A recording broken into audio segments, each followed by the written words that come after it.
ਸਾਹਿਬ ਜੀ। ਗੁਰੂ ਨਾਨਕ ਪਾਦ ਪੰਕਜ ਬੰਦਨ, ਪਾਦ ਪੰਕਜ ਬੰਦਨ। ਸਿਮਰੋ ਅੰਗਦ ਦੁਖ ਨਿਕੰਦਨ। ਸ੍ਰੀ ਅਮਰਦਾਸ ਹਿਰਦੈ ਨਿਤ ਧਿਆਵ, ਹਿਰਦੈ ਨਿਤ ਧਿਆਵ। ਸ੍ਰੀ ਗੁਰੂ ਰਾਮਦਾਸ ਗੁਣ ਗਾਵੋ। ਸ੍ਰੀ ਅਰਜਨ ਬਿਗਨਨ ਕੇ ਨਾਸ਼ਕ, ਬਿਗਨਨ ਕੇ ਨਾਸ਼ਕ। ਸ੍ਰੀ ਹਰਿ ਗੋਬਿੰਦ ਸੁਭ ਸੁਮਤ ਪ੍ਰਕਾਸ਼ਕ। ਸ੍ਰੀ ਹਰਿ ਰਾਏ ਨਾਮੋ ਕਰ ਜੋਰੀ, ਨਾਮੋ ਕਰ ਜੋਰੀ। ਸ੍ਰੀ ਹਰਿ ਕ੍ਰਿਸ਼ਨ ਮਨਾਏ ਬਹੋਰੀ। ਗੁਰੂ ਤੇਗ ਬਹਾਦਰ ਪਰਮ ਕਿਰਪਾਲਾ, ਪਰਮ ਕਿਰਪਾਲਾ। ਸ੍ਰੀ ਗੁਰੂ ਗੋਬਿੰਦ ਸਿੰਘ ਵਿਸਾਲ। ਜਿਸ ਮਹਿ ਅੰਮ੍ਰਿਤ ਗਿਆਨ ਹੈ, ਮਾਨਕ ਭਗਤ ਬੈਰਾਗ। ਸ੍ਰੀ ਗੁਰੂ ਗ੍ਰੰਥ ਸਾਹਿਬ ਉਦਦ ਬੰਦੋਂ ਕਰ ਅਨੁਰਾਗ।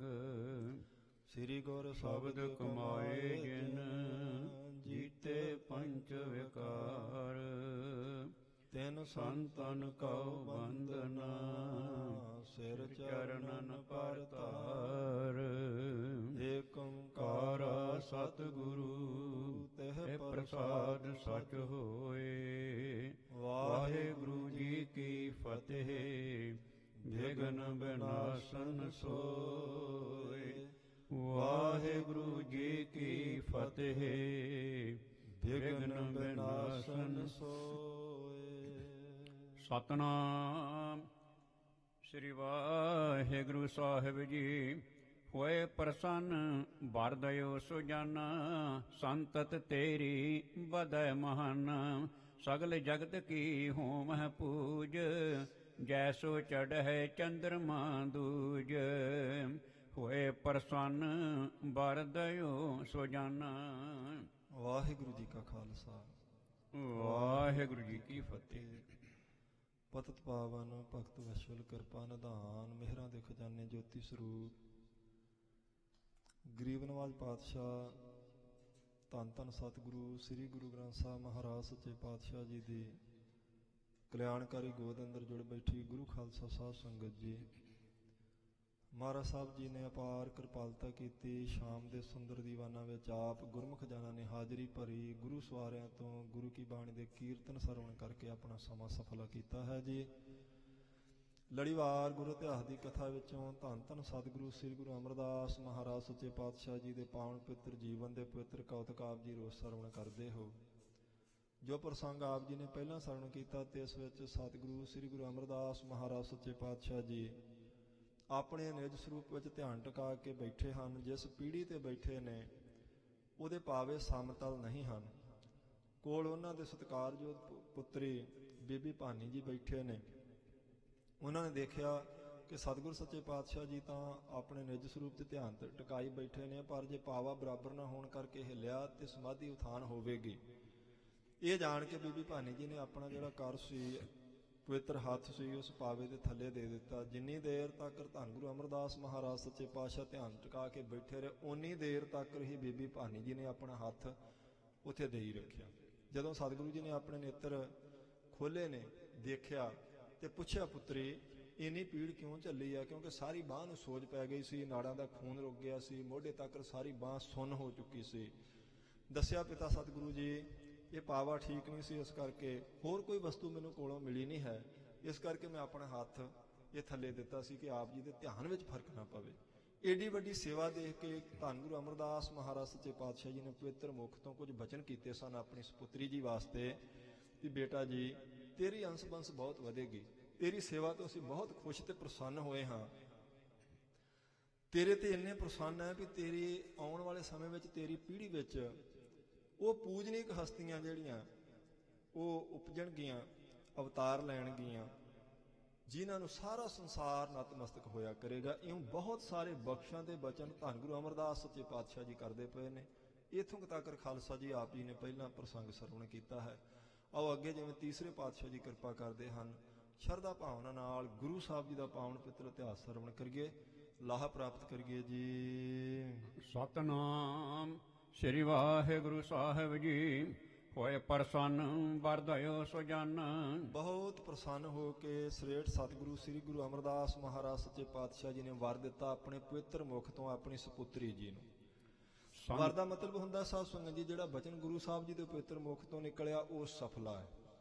ਉਹਨੇ ਕਿਸੇ ਲਈ ਵਰ ਬਣ ਜਾਣਾ ਹੁੰਦਾ, ਕਿਸੇ ਲਈ ਸ਼ਰਾਪ ਬਣ ਜਾਣਾ ਹੁੰਦਾ। ਮਿੱਥ ਕੇ ਸੱਚੇ ਪਾਤਸ਼ਾਹ ਜੀ ਭਾਵੇਂ ਇਉਂ ਨਹੀਂ ਕਰਦੇ, ਪਰ ਹਜੂਰ ਦੇ ਪਵਿੱਤਰ ਮੁਖ ਤੋਂ ਜੋ ਵੀ ਬਚਨ ਨਿਕਲਿਆ, ਜੇ ਭਲੇ ਦਾ ਨਿਕਲਿਆ ਤੇ ਉਹ ਵਾਰੀ ਹੈ ਉਹਦੇ ਵਾਸਤੇ, ਤੇ ਜੇ ਕਿਸੇ ਦੀ ਨੀਚਤਾਈ ਦੇਖ ਕੇ ਕੋਈ ਐਸਾ ਬਚਨ ਨਿਕਲ ਆਇਆ ਉਹਦੇ ਵਾਸਤੇ ਉਹ ਸ਼ਰਾਪ ਬਣ ਜਾਏਗਾ। ਜੋ ਪਵਿੱਤਰ ਬਚਨ ਉਹਨਾਂ ਨੇ ਬੀਬੀ ਭਾਨੀ ਜੀ ਵਾਸਤੇ ਕੀਤੇ ਨੇ, ਉਹ ਬੀਬੀ ਭਾਨੀ ਜੀ ਵਾਸਤੇ ਵਰ ਨੇ। ਆਪਣੇ ਪਵਿੱਤਰ ਮੁਖ ਤੋਂ ਤੀਸਰੇ ਪਾਤਸ਼ਾਹ ਜੀ ਇਦਾਂ ਵਰ ਬਖਸ਼ਿਸ਼ ਕਰਦੇ ਹਨ ਜੀ। ਸੰਤਤ ਤੇਰੀ ਬਦ ਮਹਾਨ।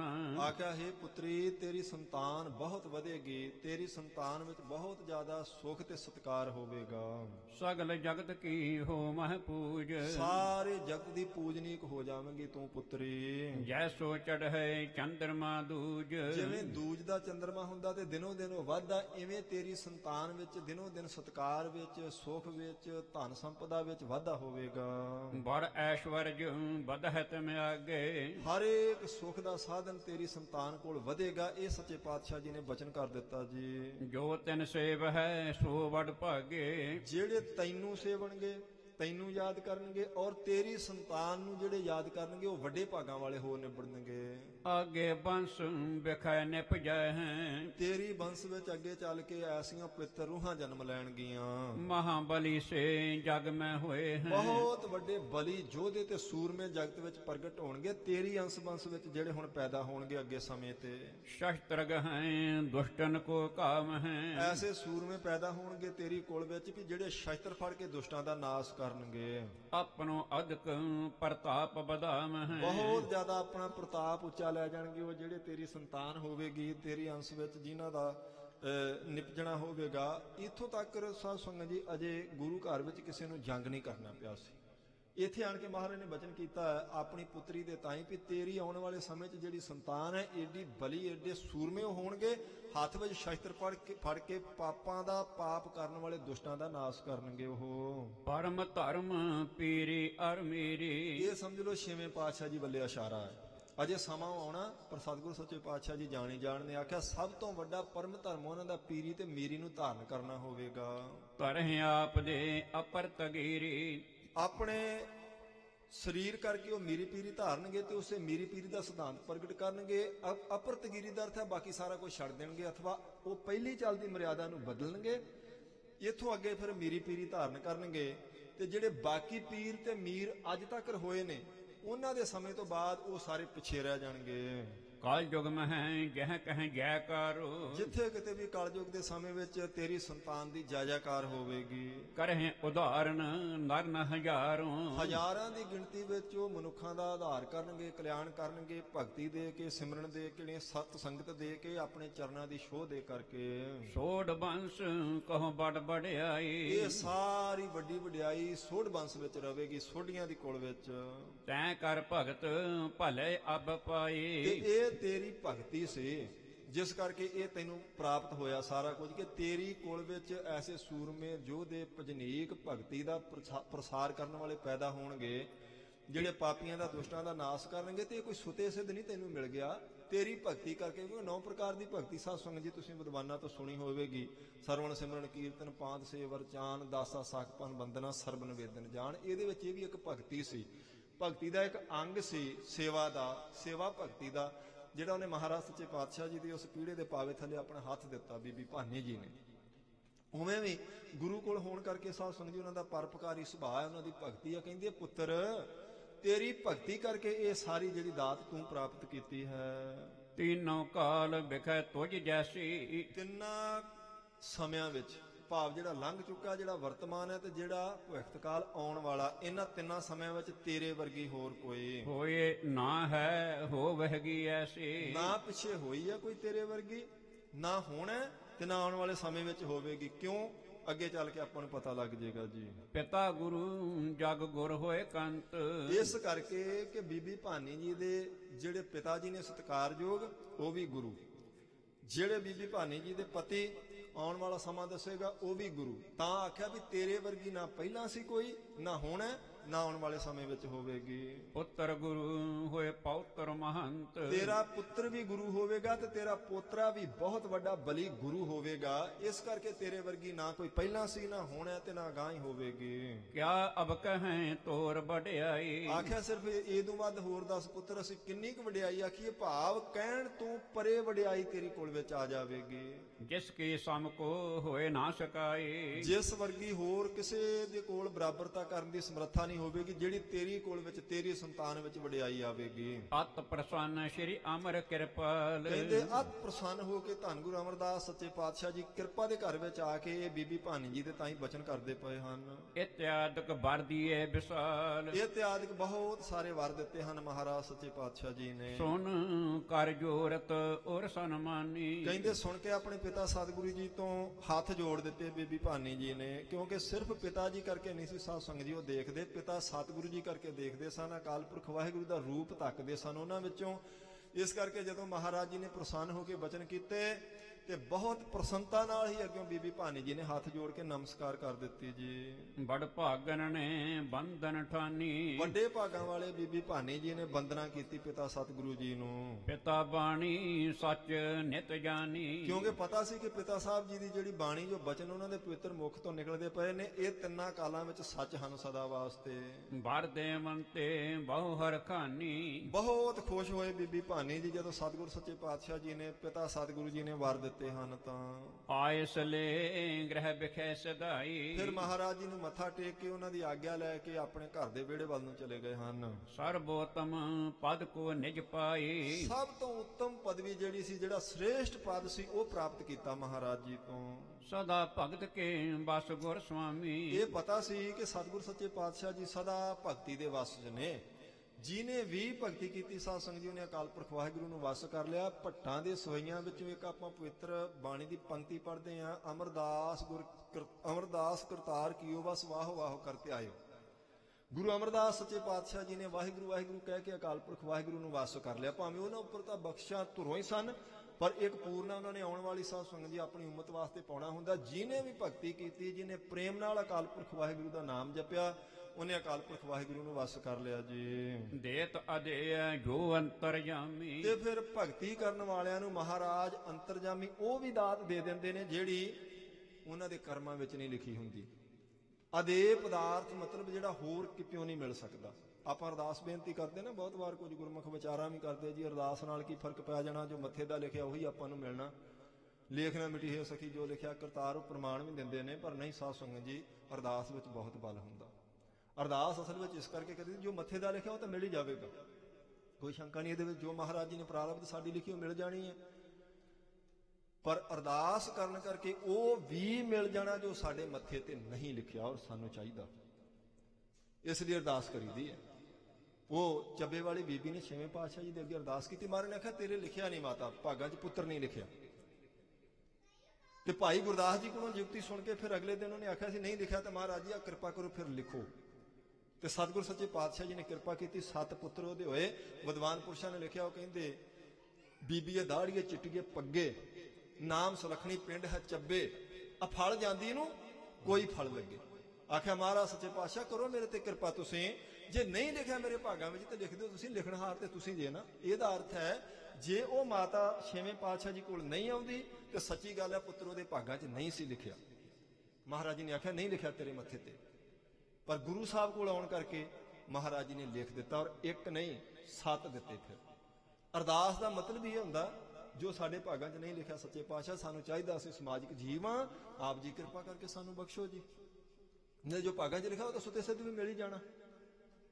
ਇਸ ਲਈ ਇਹ ਪਤਾ ਸੀ ਉਹਨਾਂ ਨੂੰ ਵੀ ਅੰਤਰਜਾਮੀ ਸੱਚੇ ਪਾਤਸ਼ਾਹ ਜੀ ਉਹ ਵੀ ਦੇ ਦਿੰਦੇ ਨੇ ਜੋ ਸਾਡੇ ਕਰਮਾਂ 'ਚ ਨਹੀਂ ਲਿਖਿਆ ਹੁੰਦਾ। ਦੇਤ ਅਦੇ ਜੋ ਅੰਤਰਜਾਮੀ, ਅਦੇ ਦਾ ਅਰਥ ਇਹ ਹੁੰਦਾ ਜੋ ਸਾਡੇ ਭਾਗਾਂ 'ਚ ਨਹੀਂ ਸੀ ਲਿਖਿਆ, ਉਵੇਂ ਸਾਨੂੰ ਕਿਤਿਓਂ ਨਹੀਂ ਸੀ ਮਿਲ ਸਕਦਾ, ਨਾ ਮਾਇਆ ਖਰਚ ਕੇ, ਨਾ ਬੁੱਧੀ ਦੀ ਚਲਾਕੀ ਕਰਕੇ, ਨਾ ਚਤਰਾਈ ਕਰਕੇ, ਨਾ ਸਿਆਣਪ ਕਰਕੇ, ਪਰ ਗੁਰੂ ਸਾਹਿਬ ਜੀ ਦੀ ਮਿਹਰ ਕਰਕੇ ਉਹ ਵੀ ਮਿਲ ਗਿਆ। ਮੰਨ ਲਓ ਕਲਿਆਣ ਹੀ ਸਾਡੇ ਕਰਮਾਂ 'ਚ ਨਹੀਂ ਲਿਖੀ, ਅੱਗੇ ਜਨਮਾਂ ਦਾ ਗੇੜ ਹੀ ਲਿਖਿਆ ਹੋਵੇ, ਪਰ ਸੱਚੇ ਪਾਤਸ਼ਾਹ ਦੇ ਚਰਨਾਂ ਤੇ ਮੱਥਾ ਲਾਉਣ ਕਰਕੇ ਸਾਰਾ ਜਨਮਾਂ ਦਾ ਗੇੜ ਹੀ ਖਤਮ ਹੋ ਜਾਂਦਾ ਗੁਰਮੁਖੋ। ਉਹ ਅਦੇ ਵਸਤੂ ਵੀ ਸੱਚੇ ਪਾਤਸ਼ਾਹ ਜੀ ਕਿਰਪਾ ਕਰਕੇ ਦੇ ਦਿੰਦੇ ਹਨ। ਏਕ ਦਿਵਸ ਸ਼੍ਰੀ ਅਰਜਨ ਲਾਗੂ ਬਾਏ। ਇੱਕ ਦਿਨ ਕਹਿੰਦੇ ਧੰਨ ਗੁਰੂ ਅਰਜਨ ਦੇਵ ਮਹਾਰਾਜ ਸੱਚੇ ਪਾਤਸ਼ਾਹ ਜੀ, ਜਿਨ੍ਹਾਂ ਦੀ ਉਸ ਵੇਲੇ ਹਾਲਾਂ ਬਿਲਕੁਲ ਛੋਟੀ ਉਮਰ ਹੈ, ਖੇਲਤ ਅਜਰ ਵਿਖੇ ਇਤ ਉਤ ਹੋਏ। ਆਪਣੇ ਵਿਹੜੇ ਵਿੱਚ ਖੇਡਦੇ ਪਏ ਸਨ। ਗੋਇੰਦਵਾਲ ਸਾਹਿਬ ਦੀ ਧਰਤੀ ਤੇ ਮਹਾਰਾਜ ਗੁਰੂ ਅਰਜਨ ਦੇਵ ਸੱਚੇ ਪਾਤਸ਼ਾਹ ਰਿੜਦੇ ਫਿਰਦੇ ਨੇ, ਥੋੜਾ ਥੋੜਾ ਤੁਰਦੇ ਵੀ ਨੇ, ਕਦੇ ਇੱਧਰ ਚਲੇ ਜਾਂਦੇ, ਕਦੇ ਦੂਸਰੇ ਪਾਸੇ ਜੀ। ਬਾਲਕ ਗੁਰ ਢਿਗ ਜਾਏ ਨਾ ਕੋ।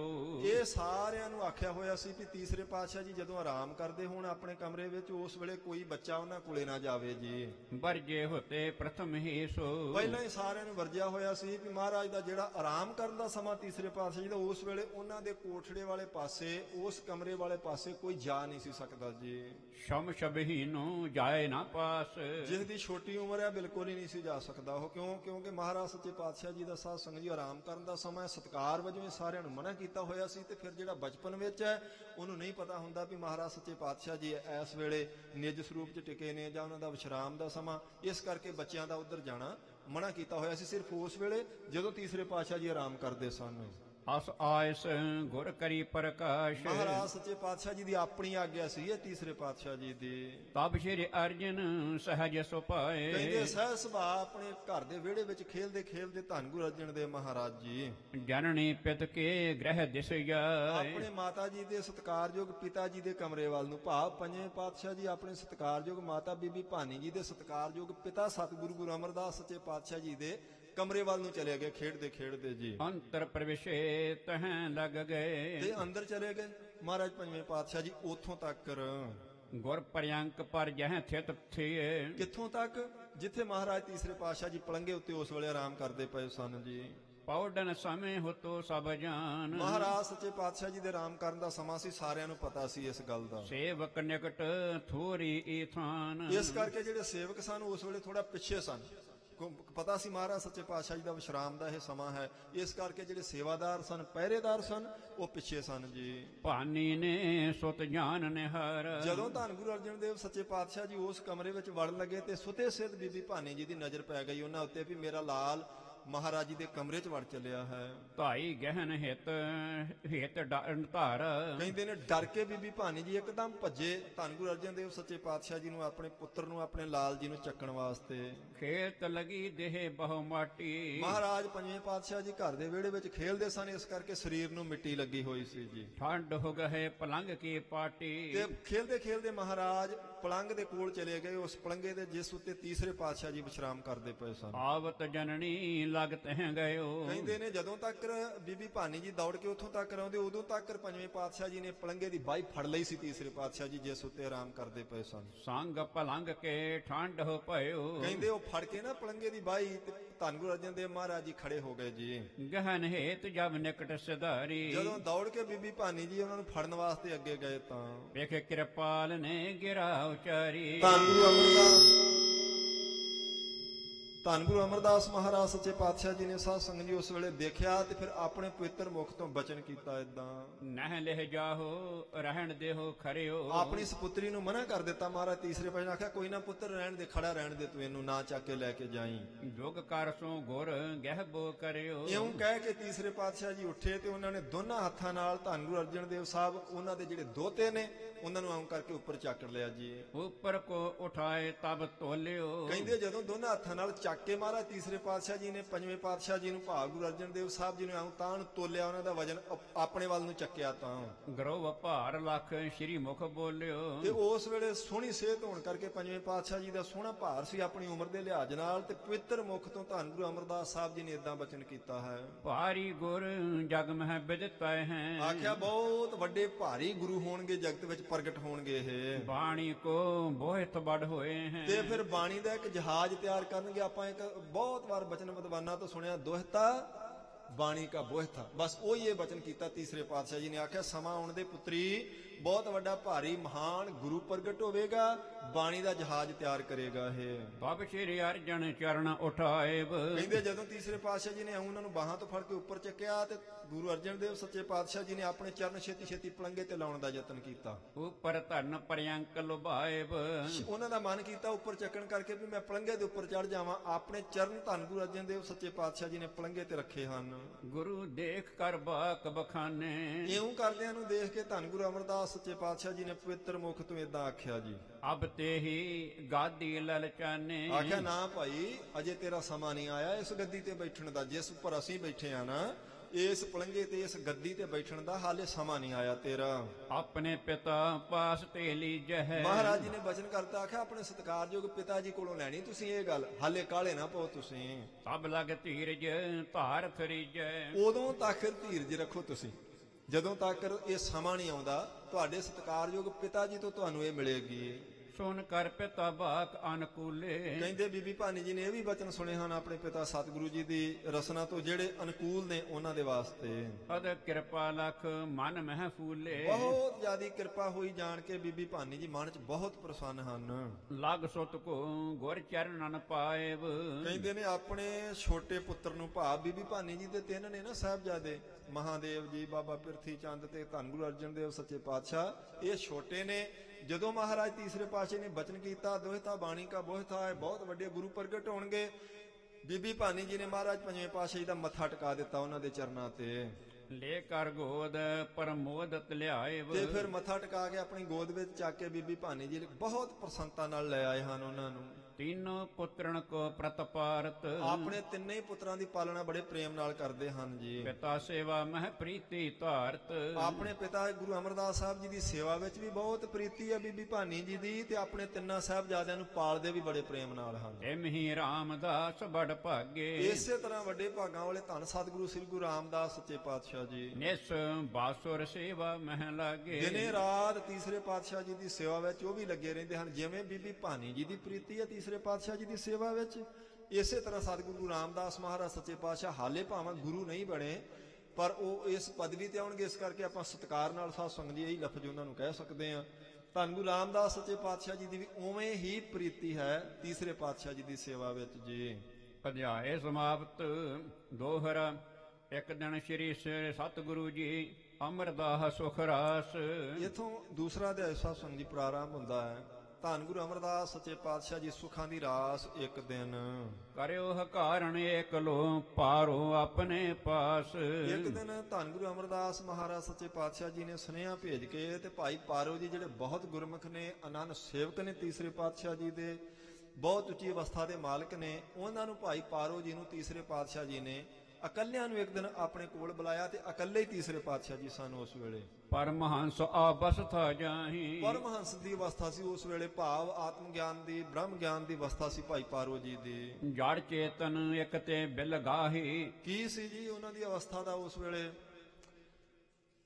ਜਿਹੜਾ ਜੜ ਤੇ ਚੇਤਨ ਦਾ ਫਰਕ ਸੀ ਨਾ, ਇਹ ਸਿਰਫ ਸਾਧ ਸੰਗਤ ਦੀ ਬ੍ਰਹਮ ਗਿਆਨੀ ਜਾਣ ਸਕਦਾ। ਆਪਾਂ ਸੁਣ ਸਕਦੇ ਹਾਂ, ਅਖਰੀ ਗਿਆਨ ਪ੍ਰਾਪਤ ਕਰ ਸਕਦੇ ਹਾਂ, ਪਰ ਸਾਡੇ ਅਨੁਭਵ ਵਿੱਚ ਨਹੀਂ ਫਰਕ ਹੁੰਦਾ ਜੜ ਤੇ ਚੇਤਨ ਦਾ, ਜਿਹੜਾ ਇਹ ਆਤਮ ਗਿਆਨੀ ਹੀ ਫਰਕ ਕਰ ਸਕਦਾ। ਇਹ ਭਾਈ ਪਾਰੋ ਜੀ ਨੂੰ ਇਸ ਫਰਕ ਦਾ ਪਤਾ ਸੀ। ਕਿਵੇਂ? ਜਿਵੇਂ ਆ ਸਰੀਰ ਆਪਣਾ ਜੜ ਹੈ, ਆਤਮਾ ਨੇ ਇਸ ਸਰੀਰ ਨੂੰ ਚੇਤਨ ਕੀਤਾ ਹੋਇਆ। ਜਿਸ ਵੇਲੇ ਉਹ ਜੋਤ ਅਕਾਲ ਪੁਰਖ ਵਾਹਿਗੁਰੂ ਸਰੀਰ ਵਿੱਚੋਂ ਖਿੱਚ ਲੈਂਦਾ, ਤੇ ਪਿੱਛੇ ਸਿਰਫ ਜੜ ਸਰੀਰ ਰਹਿ ਜਾਂਦਾ। ਨਾ ਇਹਨੂੰ ਫਿਰ ਕੋਈ ਦੁੱਖ ਹੈ, ਨਾ ਸੁੱਖ ਹੈ, ਨਾ ਭੁੱਖ, ਨਾ ਤ੍ਰੇ। ਇਸ ਗੱਲ ਦਾ ਆਪਾਂ ਨੂੰ ਵੀ ਪਤਾ, ਪਰ ਆਪਣੇ ਅਨੁਭਵ 'ਚ ਨਹੀਂ ਵੀ ਇਹ ਸਰੀਰ ਜੜ ਹੈ, ਗੁਰਮੁਖੀ ਦੇ ਨਾਲ ਆਪਾਂ ਮੋਹ ਨਹੀਂ ਕਰਨਾ, ਦੇਹ ਹੰਕਤਾ ਨਹੀਂ ਕਰਨੀ, ਇਹ ਤੇ ਇੱਕ ਦਿਨ ਛੱਡਣਾ ਪੈਣਾ। ਆਪਾਂ ਤਾਰ ਉਹਦੇ ਨਾਲ ਜੋੜਨੀ ਜਿਸ ਨੇ ਇਸ ਜੜ ਸਰੀਰ ਨੂੰ ਚੇਤਨ ਕੀਤਾ ਹੋਇਆ। ਉਹ ਚੇਤਨ ਸ਼ਕਤੀ ਇਸ ਸਰੀਰ ਦੇ ਅੰਦਰ ਹੀ ਹੈ, ਪਰ ਆਪਣਾ ਮੋਹ ਸਰੀਰ ਨਾਲ ਹੁੰਦਾ। ਦੇਹ ਹੰਕਤਾ ਹੋਣ ਕਰਕੇ ਵਾਰ-ਵਾਰ ਆਪਾਂ ਨੂੰ ਫਿਰ ਦੇਹਾਂ ਮਿਲੀ ਜਾਂਦੀਆਂ, ਵਾਰ-ਵਾਰ ਸਰੀਰ ਮਿਲੀ ਜਾਂਦੇ। ਪਾਰੋ ਇਸ ਗੱਲ ਨੂੰ ਜਾਣਦਾ ਸੀ, ਉਹ ਜੜ ਤੇ ਚੇਤਨ ਦੇ ਫਰਕ ਨੂੰ ਜਾਣਦਾ ਸੀ। ਆਤਮ ਗਿਆਨੀ ਜਿਹੜਾ ਸਾਧ ਸੰਗਤ ਜੀ, ਉਹਦੀ ਪ੍ਰੀਤੀ ਆਪਣੀ ਆਤਮਾ ਨਾਲ ਹੁੰਦੀ, ਸਰੀਰ ਨਾਲ ਨਹੀਂ। ਸਰੀਰ ਤੋਂ ਉੱਪਰ ਉੱਠ ਗਿਆ ਹੁੰਦਾ ਉਹ। ਇਹਦਾ ਅਰਥ ਇਹ ਨਹੀਂ ਕਿ ਸਰੀਰ ਦਾ ਉਹ ਨਾਸ਼ ਕਰ ਦਿੰਦਾ, ਨਹੀਂ। ਸਰੀਰ ਤੇ ਜਿੰਨੀ ਪ੍ਰਾਰਬਧ ਹੈ ਉਹਦੇ ਕੋਲੇ ਰਹਿਣਾ ਹੀ ਹੈ, ਪਰ ਉਹਨੂੰ ਇਹ ਪਤਾ ਹੁੰਦਾ ਵੀ ਇਹ ਸਰੀਰ ਸਿਰਫ ਮੈਨੂੰ ਕਿਤੇ ਪਹੁੰਚਣ ਵਾਸਤੇ ਮਿਲਿਆ ਹੋਇਆ ਸੀ। ਮੇਰੇ ਮਨ ਨੂੰ ਕਿਤੇ ਟਿਕਾਣਾ, ਜੋਤ ਸਰੂਪ, ਮਨ ਤੋਂ ਜੋਤ ਸਰੂਪ ਹੈ, ਉੱਥੇ ਪਹੁੰਚਣ ਲਈ, ਟਿਕਾਣੇ ਤੇ ਪਹੁੰਚਾਉਣ ਲਈ ਸੀ। ਇਸ ਕਰਕੇ ਉਸ ਸਰੀਰ ਦਾ ਉਹਨਾਂ ਨੂੰ ਸਾਧ ਸੰਗਤ ਜੀ ਮੋਹ ਨਹੀਂ ਹੁੰਦਾ। ਤਾਂ ਹੀ ਬ੍ਰਹਮ ਗਿਆਨੀ ਆਪਣੇ ਮੁਖੋਂ ਕਹਿ ਸਕਦਾ ਵੀ ਇੱਥੋਂ ਨਹੀਂ, ਇੱਥੋਂ ਬੰਦ ਸ਼ੁਰੂ ਕਰ ਗੁਰਮੁਖਾ। ਜੇ ਤੇਰੇ ਮਾਲਕ ਦਾ ਹੁਕਮ ਹੈ ਤਾਂ ਇੱਥੋਂ ਬੰਦ ਜੋੜ ਮੇਰਾ ਕੱਟ। ਕਿਉਂ? ਕਿਉਂਕਿ ਸਰੀਰ ਦਾ ਮੋਹ ਨਹੀਂ ਸੀ ਹੈਗਾ। ਪਤਾ ਸੀ ਸਰੀਰ ਇੱਕ ਦਿਨ ਇਹ ਜਾਣਾ, ਇਹ ਜੜ ਸ਼ਕਤੀ ਹੈ, ਇਹਨੂੰ ਚੇਤਨ ਕੀਤਾ। ਭਾਈ ਪਾਰੋ ਜੀ ਇਸ ਫਰਕ ਨੂੰ ਸਮਝਦੇ ਸਨ, ਇਸ ਕਰਕੇ ਉਹਨਾਂ ਨੂੰ ਦੇਹੰਗਤਾ ਕੋਈ ਨਹੀਂ ਸੀ। ਉਹ ਆਤਮ ਗਿਆਨੀ ਹੋਣ ਕਰਕੇ ਆਪਣੀ ਆਤਮਾ ਨਾਲ ਉਹਨਾਂ ਦੀ ਤਾਰ ਜੁੜੀ ਹੋਈ ਸੀ ਜੀ। ਜਿਵੇਂ ਪਾਣੀ ਪੈ ਇੱਕ ਹੋਏ ਜਾਏ। ਜਿਵੇਂ ਪਾਣੀ 'ਚ ਪੈ ਦੁੱਧ ਨੂੰ ਕਹਿੰਦੇ ਜਿਵੇਂ ਦੁੱਧ ਵਿੱਚ ਪਾਣੀ ਮਿਲਾ ਦਈਏ ਤੇ ਦੁੱਧ ਤੇ ਪਾਣੀ ਇੱਕ ਰੂਪ ਹੀ ਹੋ ਜਾਂਦੇ ਹਨ। ਹੰਸ ਕਰੇ ਦੋਇ ਨ ਪ੍ਰਤਖਾਇ। ਪਰ ਹੰਸ ਉਹਨਾਂ ਦੋਨਾਂ ਨੂੰ ਵੱਖ-ਵੱਖ ਕਰ ਸਕਦਾ, ਆਪਾਂ ਪਾਣੀ ਨੂੰ ਤੇ ਦੁੱਧ ਨੂੰ ਵੱਖ ਨਹੀਂ ਕਰ ਸਕਦੇ।